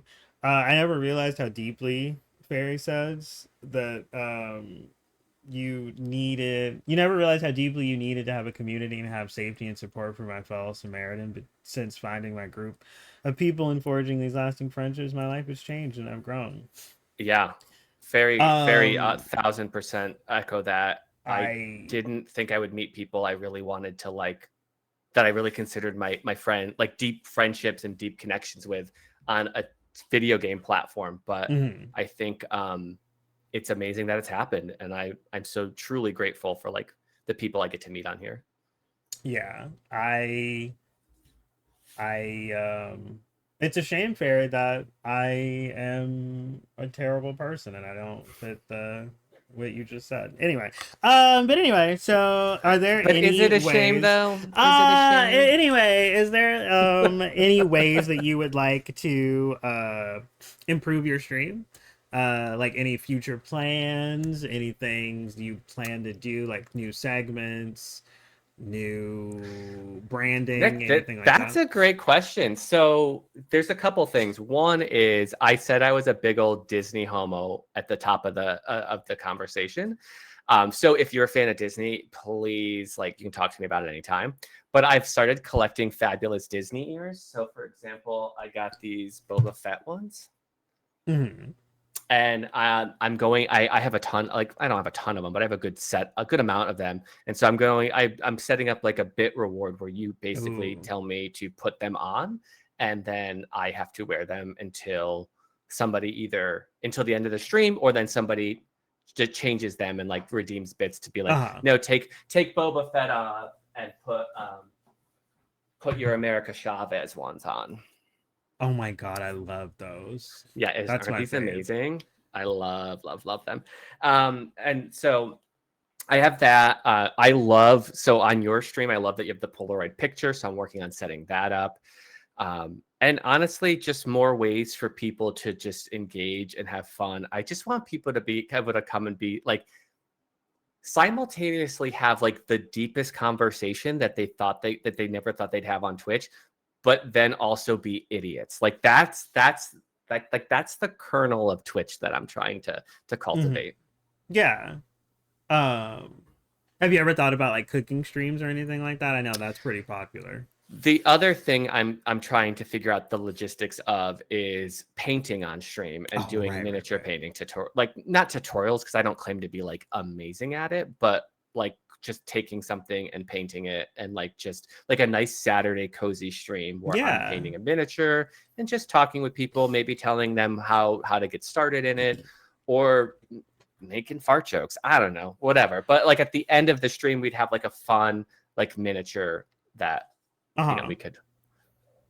Yeah, Yeah. I think that would be so cool. Like I've said it before. I can't wait until you can like figure out a way to implement that because Yeah, it's it would like be this such a two vibe. camera, like the top down thing is what I'm trying Right. to figure out. And like obviously I can't stream from there, so I'd have to like prep a miniature and then bring it here. And so then Uh-huh. there's a logistics of like where does that live and how do I do Uh-huh. all that? Yeah. It would be really cool if you could just like go over there and like turn your computer on or whatever, but Yeah. easier. It's yeah. I hope you figure it out though. I really want to watch that. I think it would be such a I vibe. will. I also tend to paint mostly in the fall winter. It's a night it's a when it's sunny out, it's like very hard to want to sit at a desk and like paint things. But when Mm. it's cold and snowy, like that's when I really thrive in that creative space. Yeah, that's a lot cozier. Yeah. Yeah, 100%. Um um do you ever uh feel like you have to put on a like when you first started streaming and like when your friend was telling you about it, did you ever think that you had to like put on a character?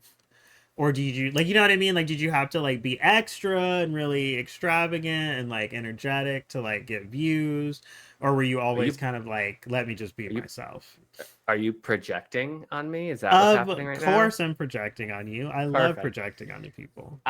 No. So I actually have a lot of guys have said that to me, I guess, in my days. They love Um, projecting on me. is that a euphemism? Yeah. Okay. Um, no, to answer your question though, honestly, I think I purposefully didn't want to start streaming as anything other than who I was really because it takes it out of being like a job into something where it's like, oh, it's me just sort of like kai-kaiing with my friends, right? Like Mhm. I'm just hanging out with my friends, talking. And so I think that is there parts of me that are maybe a little elevated for the stream versus like me in real life? No. And if anything, I'm toned down on the stream, to be honest with you. But no, I feel like I don't look at streaming as I need to play a character unless we're doing a bit. Right. Where okay, yeah. Yeah. um because like there's like there's oh my god there's so many different types of streamers out there that like have you ever watched a streamer like that, like a Dr. Disrespect kind of thing where they're like they have like a persona and like or like those streamers that are just like assholes to their chat, like literally like they ban them, So they roast them, yeah. I've seen streamers that like put on a shtick and like they have Mhm. a character, and that's fine because Mhm. again, who am I to judge how you want to create your Right. space on this virtual community? But there are definitely people that I've watched who I watch them and think, oh, this is not you. Like Yeah. this is not really who you are. You're trying to this is a you can see through that, Uh-huh. or you sort of like they start to saying like I'm notorious of like watching a stream and be like that's not true, that didn't happen, Do you do that that's to not real. me? No, because I genuinely besides not wanting to give you a lot of space in my brain ever, I genuinely I I just genuinely I genuinely view you, and I've said this to you. I think that there's an authenticity about you that is like extremely like you have this oh my personality god. that like is like truly like shows itself.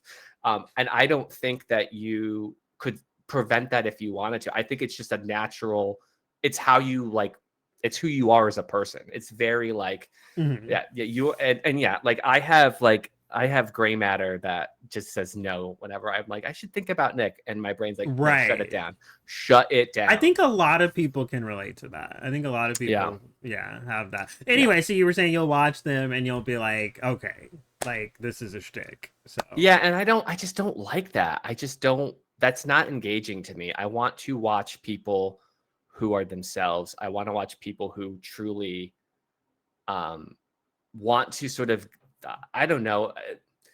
We're doing this. you I want to feel feel like connection.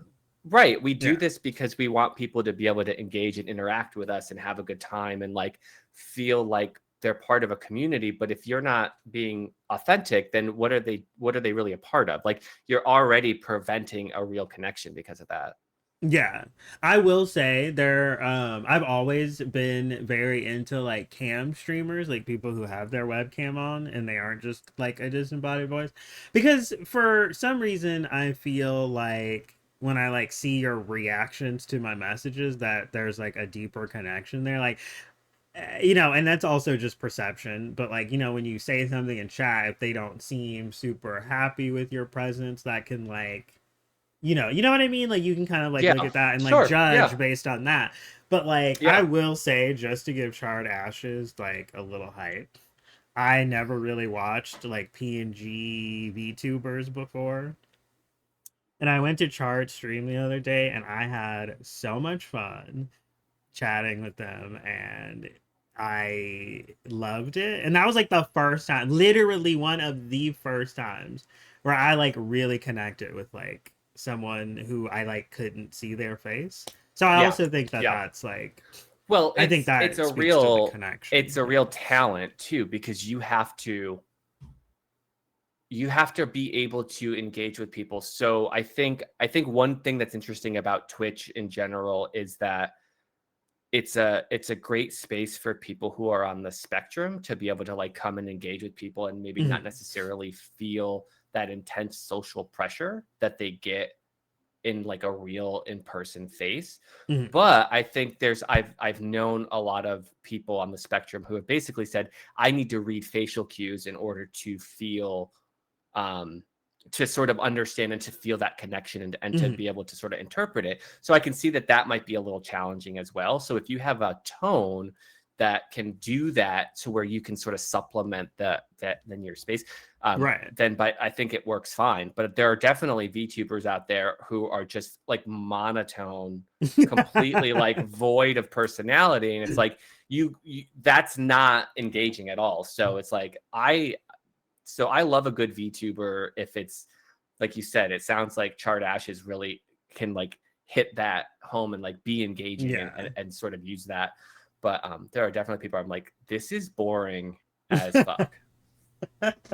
Yeah, I've asked this on stream many times where I just don't get like I don't get like asshole streamers who are just assholes to everyone Yeah. and that's their shtick. I'm just like, Literally, who? I can go anywhere and be called like an I don't want to say on your stream, but I could get an F-bomb dropped on me. And it's like that's fine. Like, I don't need it on my stream. I don't need to go to someone's stream and be called slurs. Okay. Like, I feel like if I want a 12-year-old to insult me for being gay, I'll go play Call of Duty. Literally.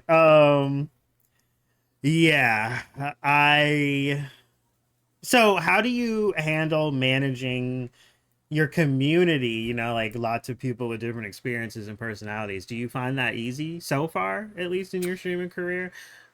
Yeah, I think so. I think what's really amazing about building a community is that, well, it's hard to launch. Like, obviously, like I have the Discord, and like you have to like be engaging it, and you have to get people to want to engage on there. But I think what's really special is that when you start to see somebody come in to your streams Mhm. repeatedly and engage it and speak, you start to be able to see what makes them so unique and special as a person. And I Mhm. think that's what's fun, is sort of trying, like, I love everyone that lurks. I love me a good lurker. I love people who stop in and say hi after a DBD match. But when people truly, oh my God, Robot Nick, yes, I'm so interested in the sponsorship. Oh my Hold on. No, god. I'm kidding.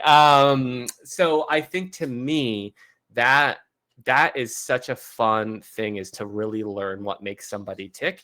And then you're able to sort of engage with them. Oh, bye, Lily. Oh. And then you're able to engage with them in a way that sort of makes them feel welcome and at part of the community. So it's not challenging as much as it's adventurous. And it's like, when, for me, the biggest thrill is having somebody come into a stream. I see him again, and like someone says, you know what, like, this is the vibe I was looking for. This is what I want to like.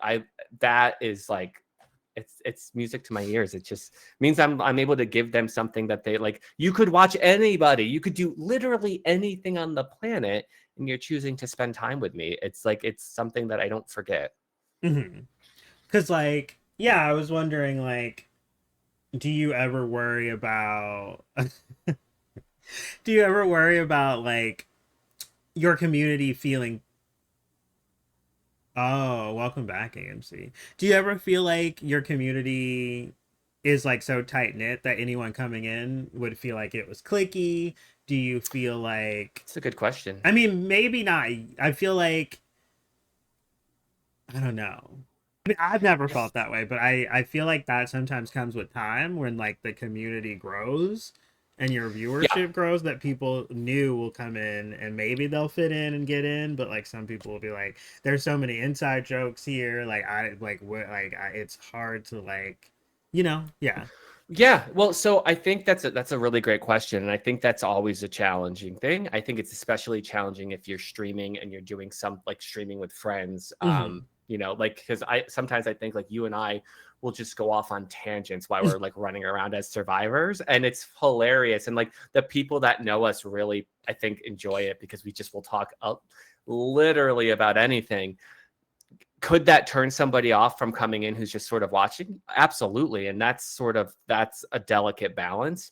But I think what what you need to do as a streamer is sort of kind of stream like every day, like there's always going to be somebody new. So a great example Hmm. is obviously Lily's been on the stream a couple of times today, but I have a redeem on my channel where I sing a song of your choice about Lily, like a custom Lily song. And if you've come to my stream for a while, you know those songs, people play them, and like it becomes it's really fun to see that. But I always explain it before I do it because I want people who are just tuning in to sort of feel like they're part of the joke and not just sort of like what the hell is this idiot doing?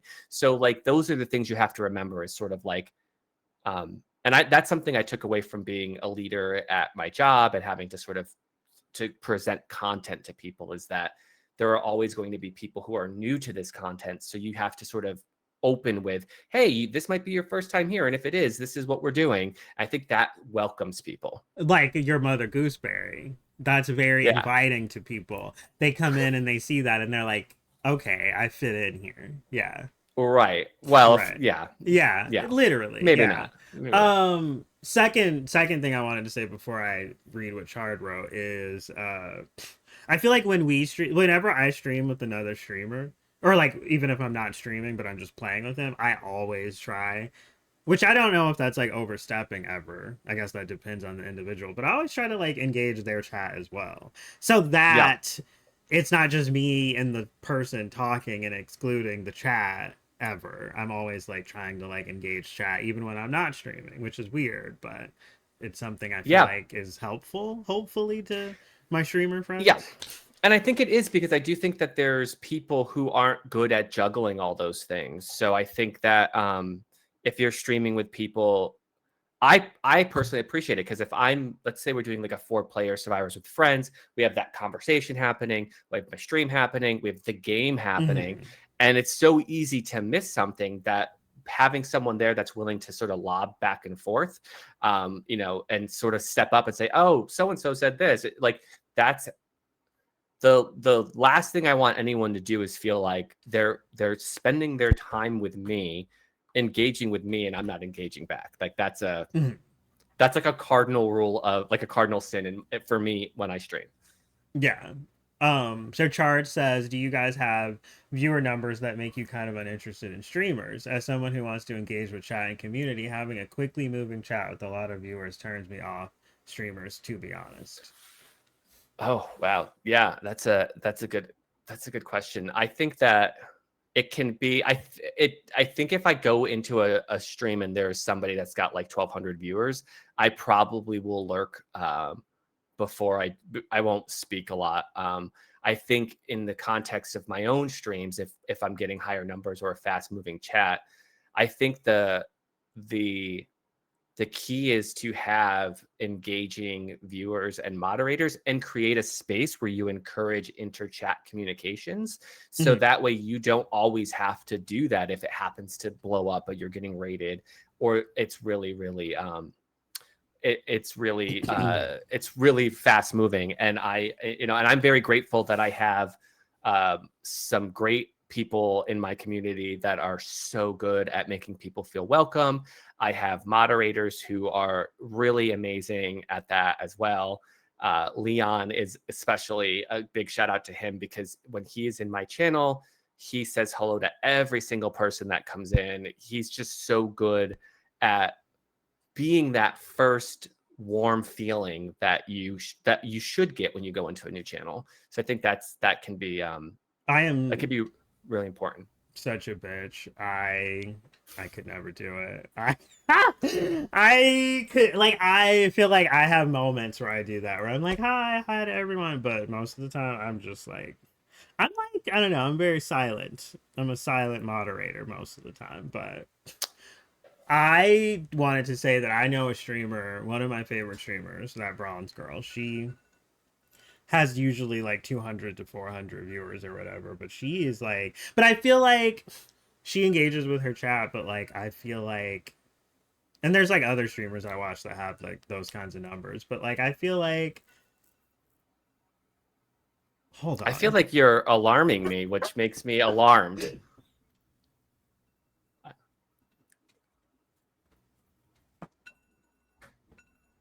What the fuck? I don't know why I had an alarm set for 4 p.m. That's so random. Anyway, the shade of it all. So I feel like there's, I think, well, I say for me personally, I'm not typing in those chats. Like, A, I've got the anxiety.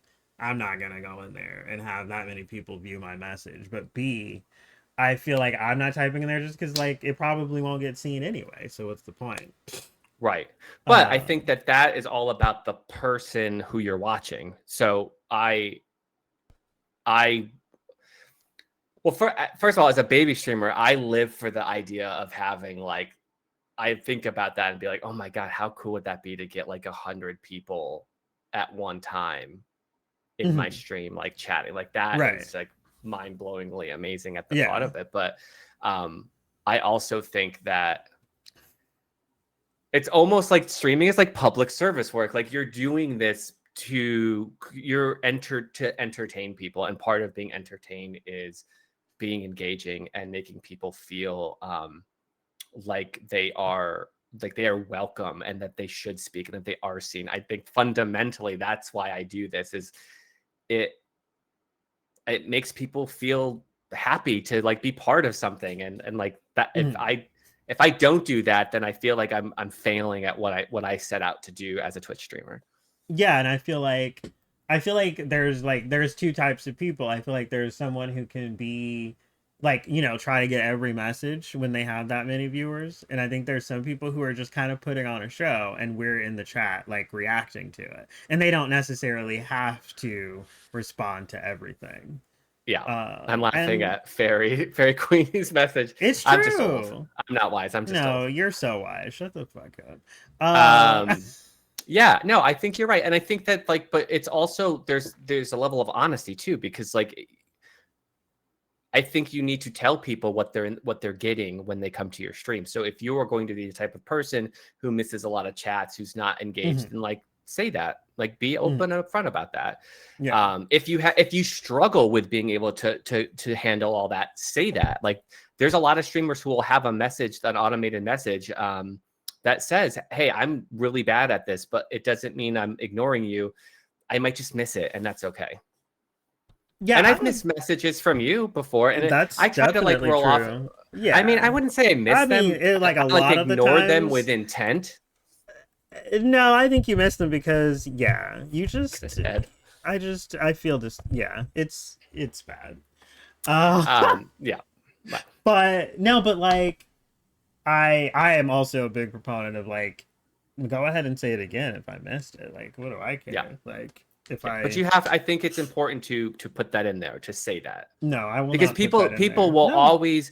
the reason that we survived as a species is because we have fundamentally always looked at the negative in everything. There is Mhm. a reason that we like think that we're going to get our hand bit off if we put it into a dark hole, because we are Not my dark hole. genetically well, I mean, not bit off, but like, you know how like a Komodo dragon has a lot of bacteria on its hand? That's sort of Yes. how I view that. My dark Um, hole? You view my dark hole as yeah, bacterial? like it's sort of like, well, probably Okay. won't kill me, but like I'll probably get a bad infection a week later.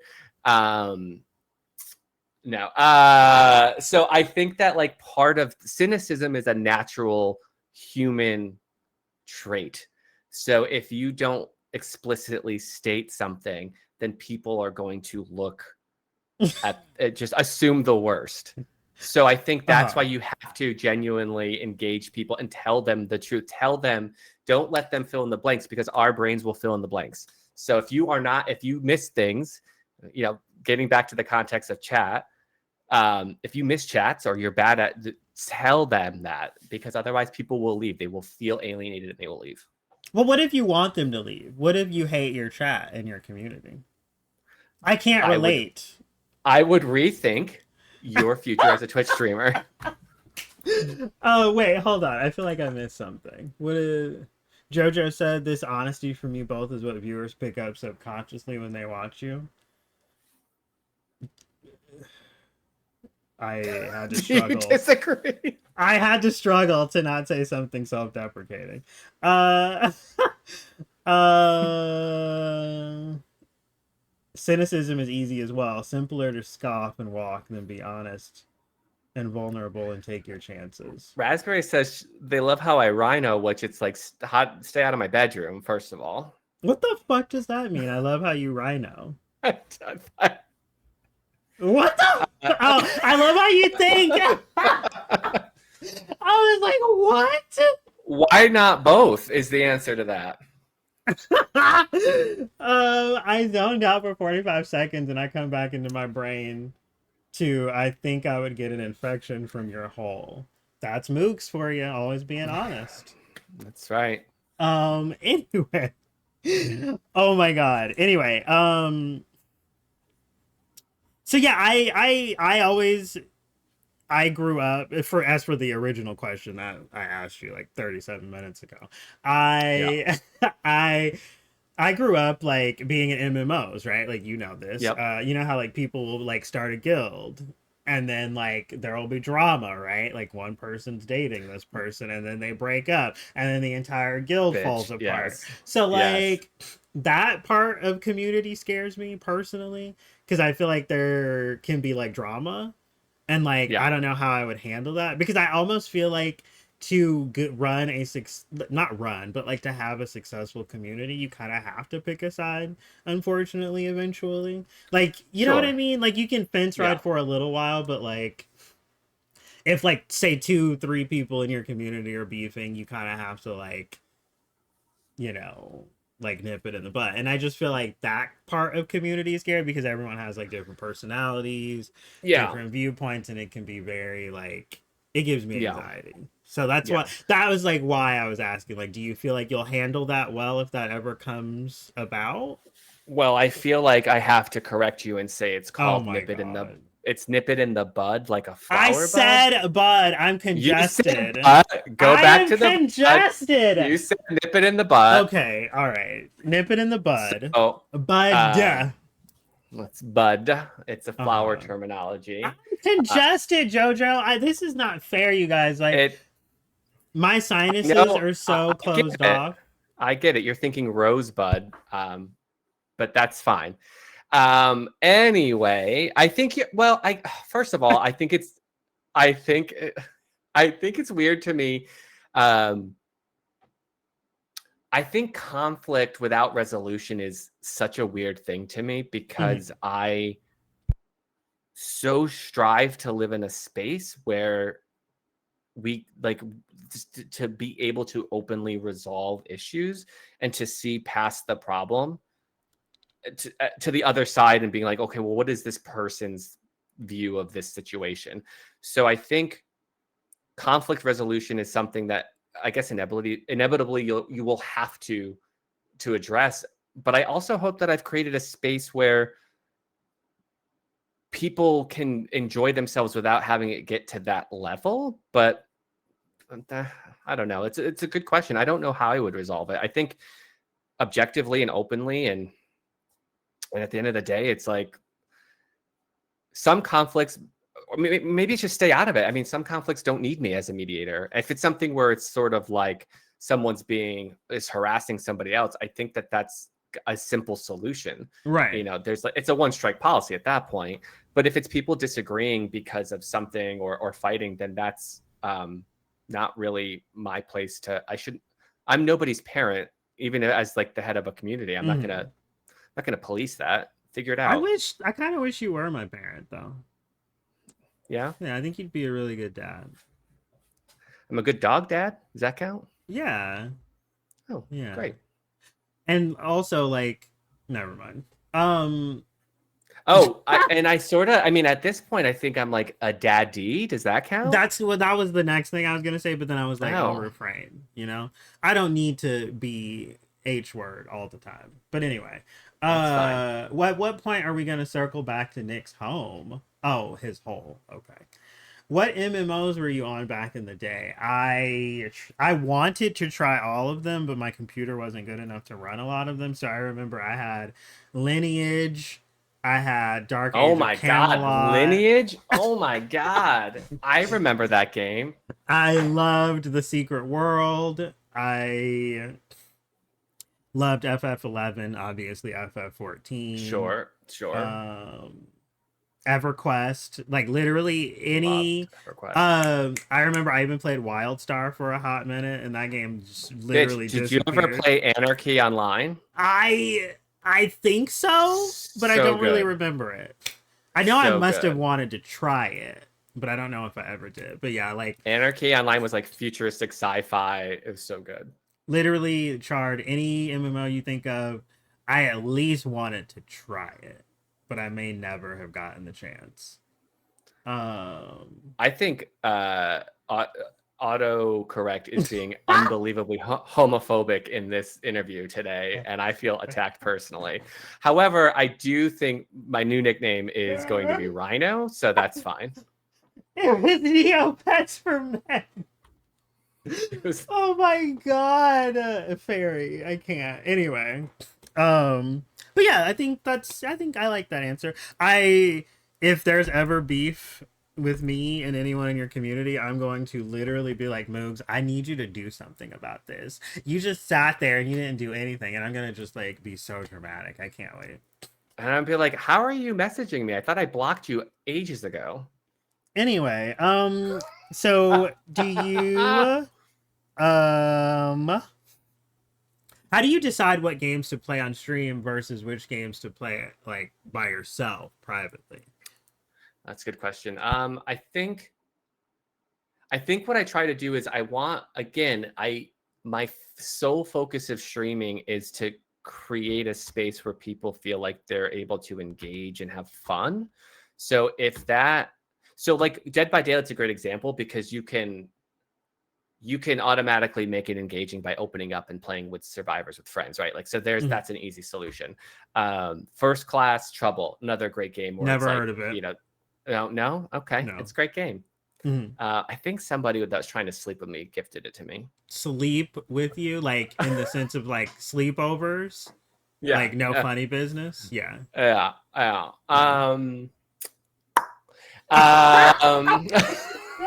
the fuck? I don't know. It's tough because there are so many games that I really do want to stream. So it's genuine. I also like to try something, and if I don't feel like people are vibing on it, I won't stream it again. A great example is I was playing Dead Zone, and it was one of the first things I was playing, and I just felt that that people weren't enjoying it as much as like I was doing like Phasmo or Dead by Daylight. So I think what the fuck is Dead Zone? The Stephen King story? No, that's Dead Space. No, wait. Wait, you're right. It is Dead Zone. What am I talking about? It doesn't matter. Oh my God, that was a good show too with Anthony Michael Hall. Do you remember that? I didn't watch the show. Thank you. Yeah. AMC. Yes, that Dead Oh, Dead Cells. Cells. Ooh, that I heard that game is Yes, good. it's very good, but I think at the time I was just starting out as a streamer too, so I wasn't really sure how to make it as engaging. So I think a little bit of it is just trying to see what works and what doesn't, and also trying to I'd love to get to more of a space where the community sort of has more of a vocal point in like, hey, have you heard of this game? Like JoJo's a great example because JoJo was like, hey, there's this game called Deceive Inc. And like he sort of presented it. And I was like, this game looks cool. I want to stream it. And so I love when people suggest things because um, I don't always want to. I don't want to be a Dead by Daylight streamer. I love playing it, but I don't always want to do it. JoJo is literally always a great example. I mean, Enough JoJo's a said, delight. really. Yeah. JoJo should be a guest on your show. I Let's would be love to honest. have JoJo, but JoJo has to like want to do it, And he also probably has better taste. In what? I don't know. And whatever this is. Wait, you think that this is beneath him? Are you saying my talk show is beneath him? He might have too good of taste for it. I think you've been beneath a lot of people. Not yet. I hope to in the future. Okay. Anyway. I love that for you. But yeah, so do you ever hold anything back just for your own like gaming? Like, has there ever been a game where you're like, really excited about it and you want to just experience it by yourself in your room alone and like really take it in? Yeah, I think I think Final Fantasy 16 was a good example where I didn't feel like streaming it, but that was more of like I didn't feel like doing the complication of like the PlayStation 5's downstairs and I'm upstairs. But I don't think there's anything specific. Oh, you know what? I love Honkai Star Rail. I'm a sucker for MiHoYo. I spent an arm and a leg when Genshin first came out, Genshin Impact. So I love Honkai Star Rail right now. Mm-hmm. But I don't necessarily, because I do my dailies at like 6 a.m.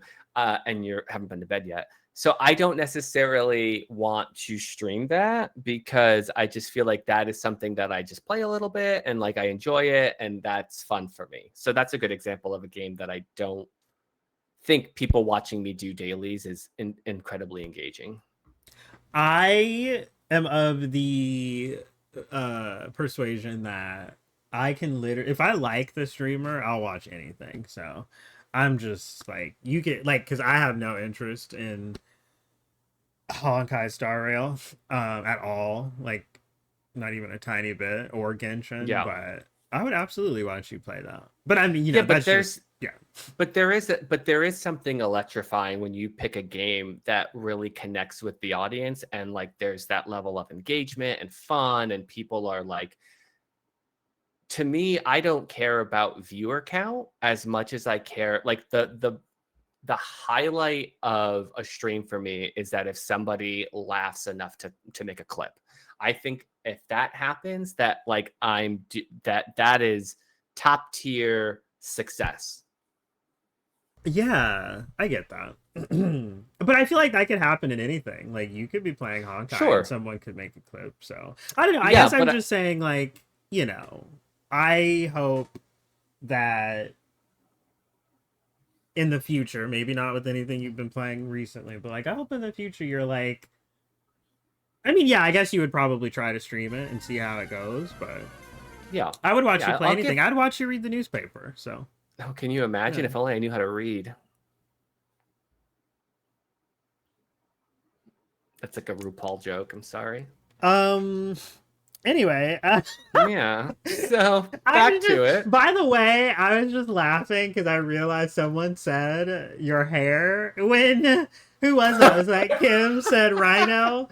Who was that? I don't know who it was, and I was just, you were talking, and I looked at your hair, and I was like, oh, I get. First of all, don't come for me. I'm wearing a headset, so it all goes down in the back. Second of all, I mean, I also do that. Second of all, this is fashion. No, it's great. Yeah, awkward. So yeah. I could glue a wig down for a week. Maybe that would be better. Oh my god, you should. I know. I mean, I was kind of shading you because you did it, I but I kind of know, was. but there's I like was no jealous shade because you there, like. so. There isn't because you look so good with it. I hate it. I I hate wanted that to for you. wear it today, but I ran out of time, so I was like, I'll just That's put it on okay. That's Tuesday. okay. All natural, Nick. Is there anything on Twitch or like with streaming on Twitch that you would like Twitch to improve? Is there any like features you think Twitch should implement? Anything like that? Yeah, I wish you could turn ads off. We were just having this conversation with Ryder of Karma the other day, where I don't give a shit about ad revenue, Mhm. so I wish that I could just turn that part of it off. Um, I also wish it was a like easier. It's like it's interesting to me that Twitch is a platform where to really engage and to really create something phenomenal, you have to use third-party software. So I wish that Twitch was better at having a native tool that did the things like say an OBS does. Um, because that was something I learned like, oh, I started using the Twitch streamer and I'm like, this is everyone's doing these cool things. And it's like, oh, you can't do any of that. You have to go into OBS and literally learn another language. Like that's the one thing, like it was so incredible. It's so complicated to do anything in Twitch. Like if you like you have it's a pretty steep learning curve. And I wish it was a little simpler. Wait, what do you mean when you say you said something just now? Yeah, a lot of things. Like you said you said it's hard to do stuff in Twitch and you said a phrase, but I don't remember what it was. But like what can you do in Twitch? No, but like okay, like a good example is like if you like you have to use something like Stream Labs or OBS to really Right. create like a really engaging and like when you start streaming, if you don't know that, I just use Twitch and like it's very basic. And so when I started streaming, I was just using like the native Twitch Oh, streaming thing. The Twitch streaming Yes, program. like the actual Oh, program right. Okay. versus like learning like, oh, OBS can do all these other things. And so I think like that's something that Twitch I wish would improve upon. Um, Yes, so okay. I used Twitch Studio for like a minute back when it like first came out. right. That's what And I I thought yeah. and then the second I was like, oh, I want to do all these other things. The very first thing that I was told is you have to go to OBS. I'm like, okay, great. I have to learn an entirely new piece of Mm. software. Thankfully it's what I like doing, so I feel like I'm pretty good at it. But then of course Yeah. you're like, oh, do you want to do the Polaroid thing? Now you have to download like a sixth bot, and it's just that's exhausting. Now, the cool thing about StreamerBot and Mix It Up is that like you can get rid of a lot of stuff too because you can consolidate. So like that Sure, part but is like cool, but I it's a whole like new thing. Firebot, for example, I spent so much time standing that up that it's like I don't want to migrate that over. Like Right. Yeah. so I get whatever. that. Yes, Chardash is 1,000%. That is exactly like it. I was able to stream with like 10 minutes of setup, but the second you get into Twitch, you're like, oh my God, people are doing these amazing things. You learn quickly that what you're doing isn't nearly what you need to do to get that stood up. Did you have a hard time switching from Twitch Studio to OBS? I did. I think I'm still learning. Like it's something as long as you're willing to put the time in, I think you Mm. do have that ability to Learn. constantly improve and learn it Mm. and to make things better. So it's fun. I enjoy that, but I can see there being a wall to a lot of people who just want to jump in and stream. Yeah. Obviously I've told you a million times, but if you ever need help with OBS, yeah, I'm sure you have a ton of people who can help. But But so many yeah, that your offer feels like lowbrow to me. completely unnecessary. Yeah. Yeah, but Actually, you've given me some amazing ideas, and I really appreciate that. um Nick's captioning said IBS, just so you know. Well, there's that too. Uh I have been a big proponent of if we have to keep ads, I would love to pick what kinds of stuff I promote. I have been Yes. screaming this from the rooftops for months. Yeah. Like, I would love to be like, I want movie trailers instead of, like erectile dysfunction. You know what I mean? I want it to like curate it and like then they can pick, like Yeah. what obviously what in that category they put out there. But yeah, I would love to like, Right. And I get yeah, like subscribing or Twitch premium or what the fuck that's called, like sort of yeah, helps sort of circumvent that. But I want people to subscribe to my channel because they like the content. They believe that mm. what I do is worth $5 a month and they like my emojis. I don't want them to subscribe to me because there's a frustration in the ads showing up, right? So like that becomes that's what I want. And That's it's so so it's like funny. They're so it's like, like I ugh. feel like you're twisting somebody's arm to subscribe for something that doesn't like, I don't know. It just seems being less annoying as a service shouldn't be a benefit of believing in somebody and wanting to support them. Yeah. That's so funny. I literally never thought about it that way. Where people are just like, ugh, now I have to sub to get rid of the ads. And I've never even I've been like, I've definitely done that. I've definitely subbed to people where I was like, at the time we were having a great conversation. I wanted to hear what they said, and it's like, do you want to join the Marines? Go fuck yourself. And it's like, okay, and here's the $5. ads are so rude because you'll be hanging on someone's words and then just ad. And it is so Right. shocking to me. I'm like, Jesus. I do like that now Twitch has that thing where it tells you there's an incoming ad and you can sort Right. of delay it. I think that's super useful, but Yeah. I have my ad manager. I added my ad manager doc to my OBS a couple of months ago, and then they oh, that's smart. did the chat thing. But and I was trying to do the thing that I've seen some streamers do where you have a window capture of your ad manager and it like is somewhere on the screen and it lets everyone know when the ad is coming and like they get the countdown and Oh, everything. But oh, I was that's trying to interesting. do Yeah. that. It's just it's annoying because it never crops the right way on every scene, so I have to figure Yeah. that out. But Well, that's why I like, so when I had my 3 month anniversary, I had a party and I gave away prizes on my stream. And a lot of the prizes were subs so that people could like, I would gift a sub and then you'd get a month of the stuff with ad free, which was really fun. And I'm planning something similar for my 6 month. But I think that was a really great way to like get people to enjoy themselves. And I had like gift a sub and get a free spin and stuff like that. So why was I not invited to this 3 month? bitch, you were there and you won something. What did I win? Didn't you win like a gift card or something? I don't think so. Yes, you were so Yes. there. You were so there. I actually do remember being there. All I remember is didn't Leon or someone get a redeem for a custom Lily song? And I remember being like, I'm gonna remember that for both of them. I do remember that because there was like a wheel, right? Yeah. I had the wheel with Lily's face, and there was a whole bunch of things, and he Yeah. did redeem that. Yeah, yeah, Okay. Yeah. That was like the next stream too. Yeah. Anyway, that's really yeah. cool. I love that you give back to the community. That's really fun. Well, I don't Twitch stream as a source of income. Mhm. So I view the income, if the income that I do make from Twitch isn't directly going to Twitch for, say, like games or like materials, like if I needed a Mhm. new mic, I want to use that. I like to, my personal philosophy is that I don't believe in a king of the hill mentality when it comes to success or happiness. It's like, King of the Hill, the cartoon. yes. Mm. Yes. No, that I mean that like when you're at the top, then you should push everybody else down.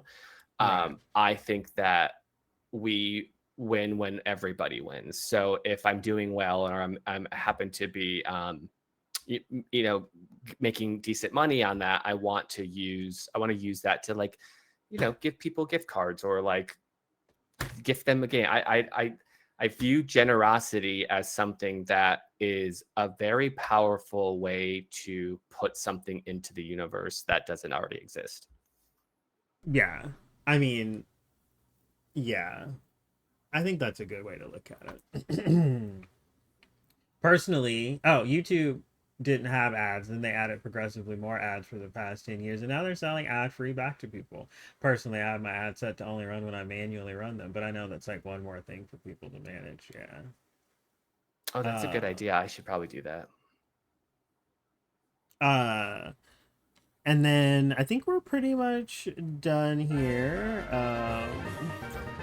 That's a great way to end a segment. Yeah, I think I've had my fill.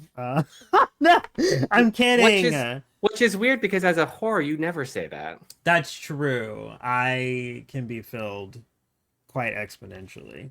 Hmm. But yeah. Um, I don't think there's anything else. What is your streaming schedule for let So everyone know? typically, so it's a little all over the place right now, but typically I like to stream Monday and Wednesday nights. I typically stream once or twice during the weekend. I live for like a fun Saturday afternoon stream, and then I do a lot of impromptu streaming too. So if I have nothing going on and I'm like, oh, I got the energy, let's pop up. So I think chaos is how I would describe my schedule, but I try to stream at least twice a week, sometimes three, sometimes a lot more. Do you have specific days you do that, or just it I just kind mean, of flies? you checking out on me while we're wrapping up? Because I said that already. Oh, You did check you you ch- really? Oh my Yeah, God. yeah, I Sorry. did, yeah. I was about to tell people there was an ad coming and then it was too late. No, sorry. I was like so focused on the ad. So sorry. Anyway, so yes. so yeah, I typically stream Mondays and Wednesdays, and then some like weekends are Sunday nights. I love to do a end of the week stream, but occasionally I'll just do it like a nice Saturday stream. Okay. Um, Thank you for the shout out. yeah, if y'all aren't already following Mr. Moogs, you absolutely should do it. It's so fun over there. He's so welcoming. Um, Thank you. and then we got fucking creative streams coming up. Do you think you would ever do a board game stream where you're like playing board games with Okay, friends? so I'm glad that you brought that up because I meant to talk about this before. I was just talking to Ryder on this. We are in the beginning stages of planning a stream for a sort of board game called Fiasco.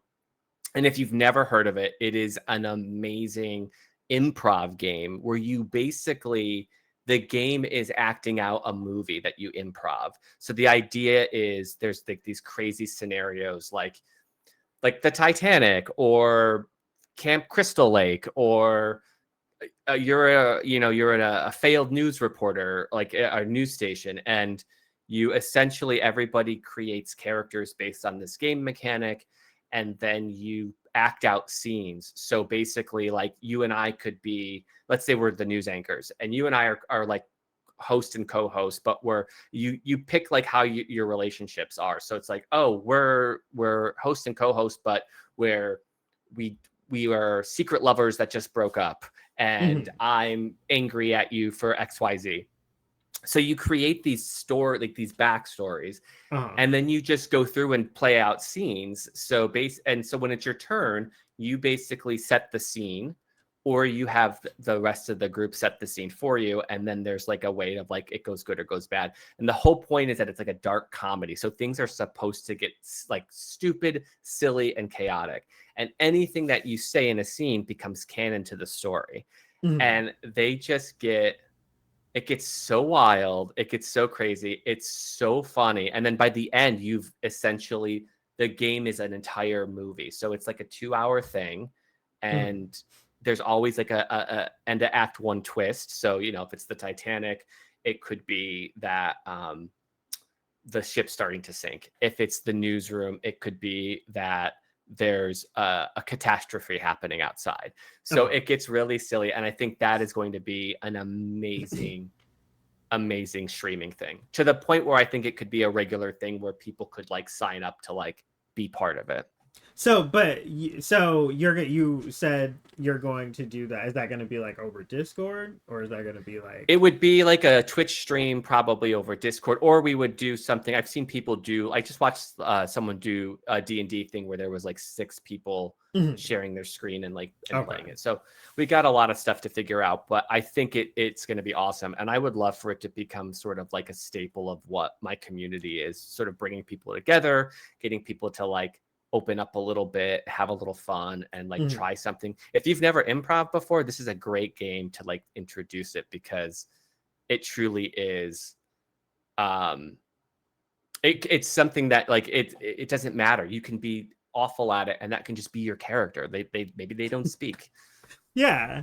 For some reason I thought you were talking about doing it like in person and like having the cam on and then like having people be like in the room doing it. I don't know why Oh, I thought yeah. that. Now that would be a little bit more difficult because I don't Yeah. think that people, yeah. But no, I would do it with people, other streamers probably, Okay. but then potentially open it up to people to be able Yeah. to sort of be part of it. I think it'd be really That would cool. be pretty cool.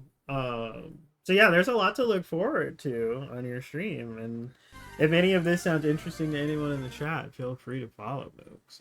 Yeah, and I just want to like give a thank you to everyone who stuck around and asked questions and sort of engaged. It was felt like I got to know a lot of new people today, and it was really cool to be able to chat and talk about games and engage with some new people. You're not streaming today, are you? TBD on that one. I thought that this Oh, was going to sort of be my stream, but I might do a little bit of a right. stream this evening, depending on how I Okay. feel. Okay. Yeah, A little yeah, treat for the okay. viewers. Yeah. Little snack, a Uh, little moose boost to go into their Monday. But I am streaming tomorrow. I'm actually off of work tomorrow, so I'll be doing a very nice long stream tomorrow afternoon. So if Ooh. you are working tomorrow and you want to have a little bit of chaos on your phone or on your PC while you're working and you're able to, would absolutely love to have you join. A Ooh. Moogs Boosh. Oh my God, Ryder. Sometimes the jokes are right in front of you and you miss them. Um, but yeah, check moves out. Thank you so much for doing this. I thought it was really fun. I feel like we've been here for at least like 2 hours. So I had an absolute yeah, blast, it and went by so likewise, Raspberry. It fast. was so nice to meet you as well. But yeah, no, it was. Yeah. Thank you for having me and reaching out, and thank you again. Like you and I sort of had sort of clicked immediately when we met each other. So I'm really happy that we still hang out, we still chat, we still play games together, and you've become somebody I really enjoy engaging with on Twitch and off Twitch as well. Likewise, I think. Yeah, I think. Yeah, I really wish. I hope. Yeah, I hope your stream continues to bring happiness to people. That's I the plan. certainly. Yeah. Have followed you moves. Ooh, Fairy's gonna be in there. Thanks, Fairy. I appreciate it. And I can already tell you are going to spice it up a little bit in that chat, which I love. Do you feel comfortable watching clips from your stream as the way a way to wrap up, or is there any particular clips that you thought were really funny that you'd like to showcase? If not, we can totally not do it. I don't want to pressure you. I have literally no idea what the hell you're talking about. What? Are there any clips on your stream that you like rewatched and thought were really funny that like showcased your stream? I mean, we could always look at the forewarned clip where you fucking Oh, murdered oh. me, but Okay. Actually, so some of my favorite clips are with you in them. So, uh, the one I think yes, the clip where I burn you is as the mummy is hilarious. my god. And then the clip of us recently where I was trying to tell you the song of "Damn, I Wish I Was Your Lover."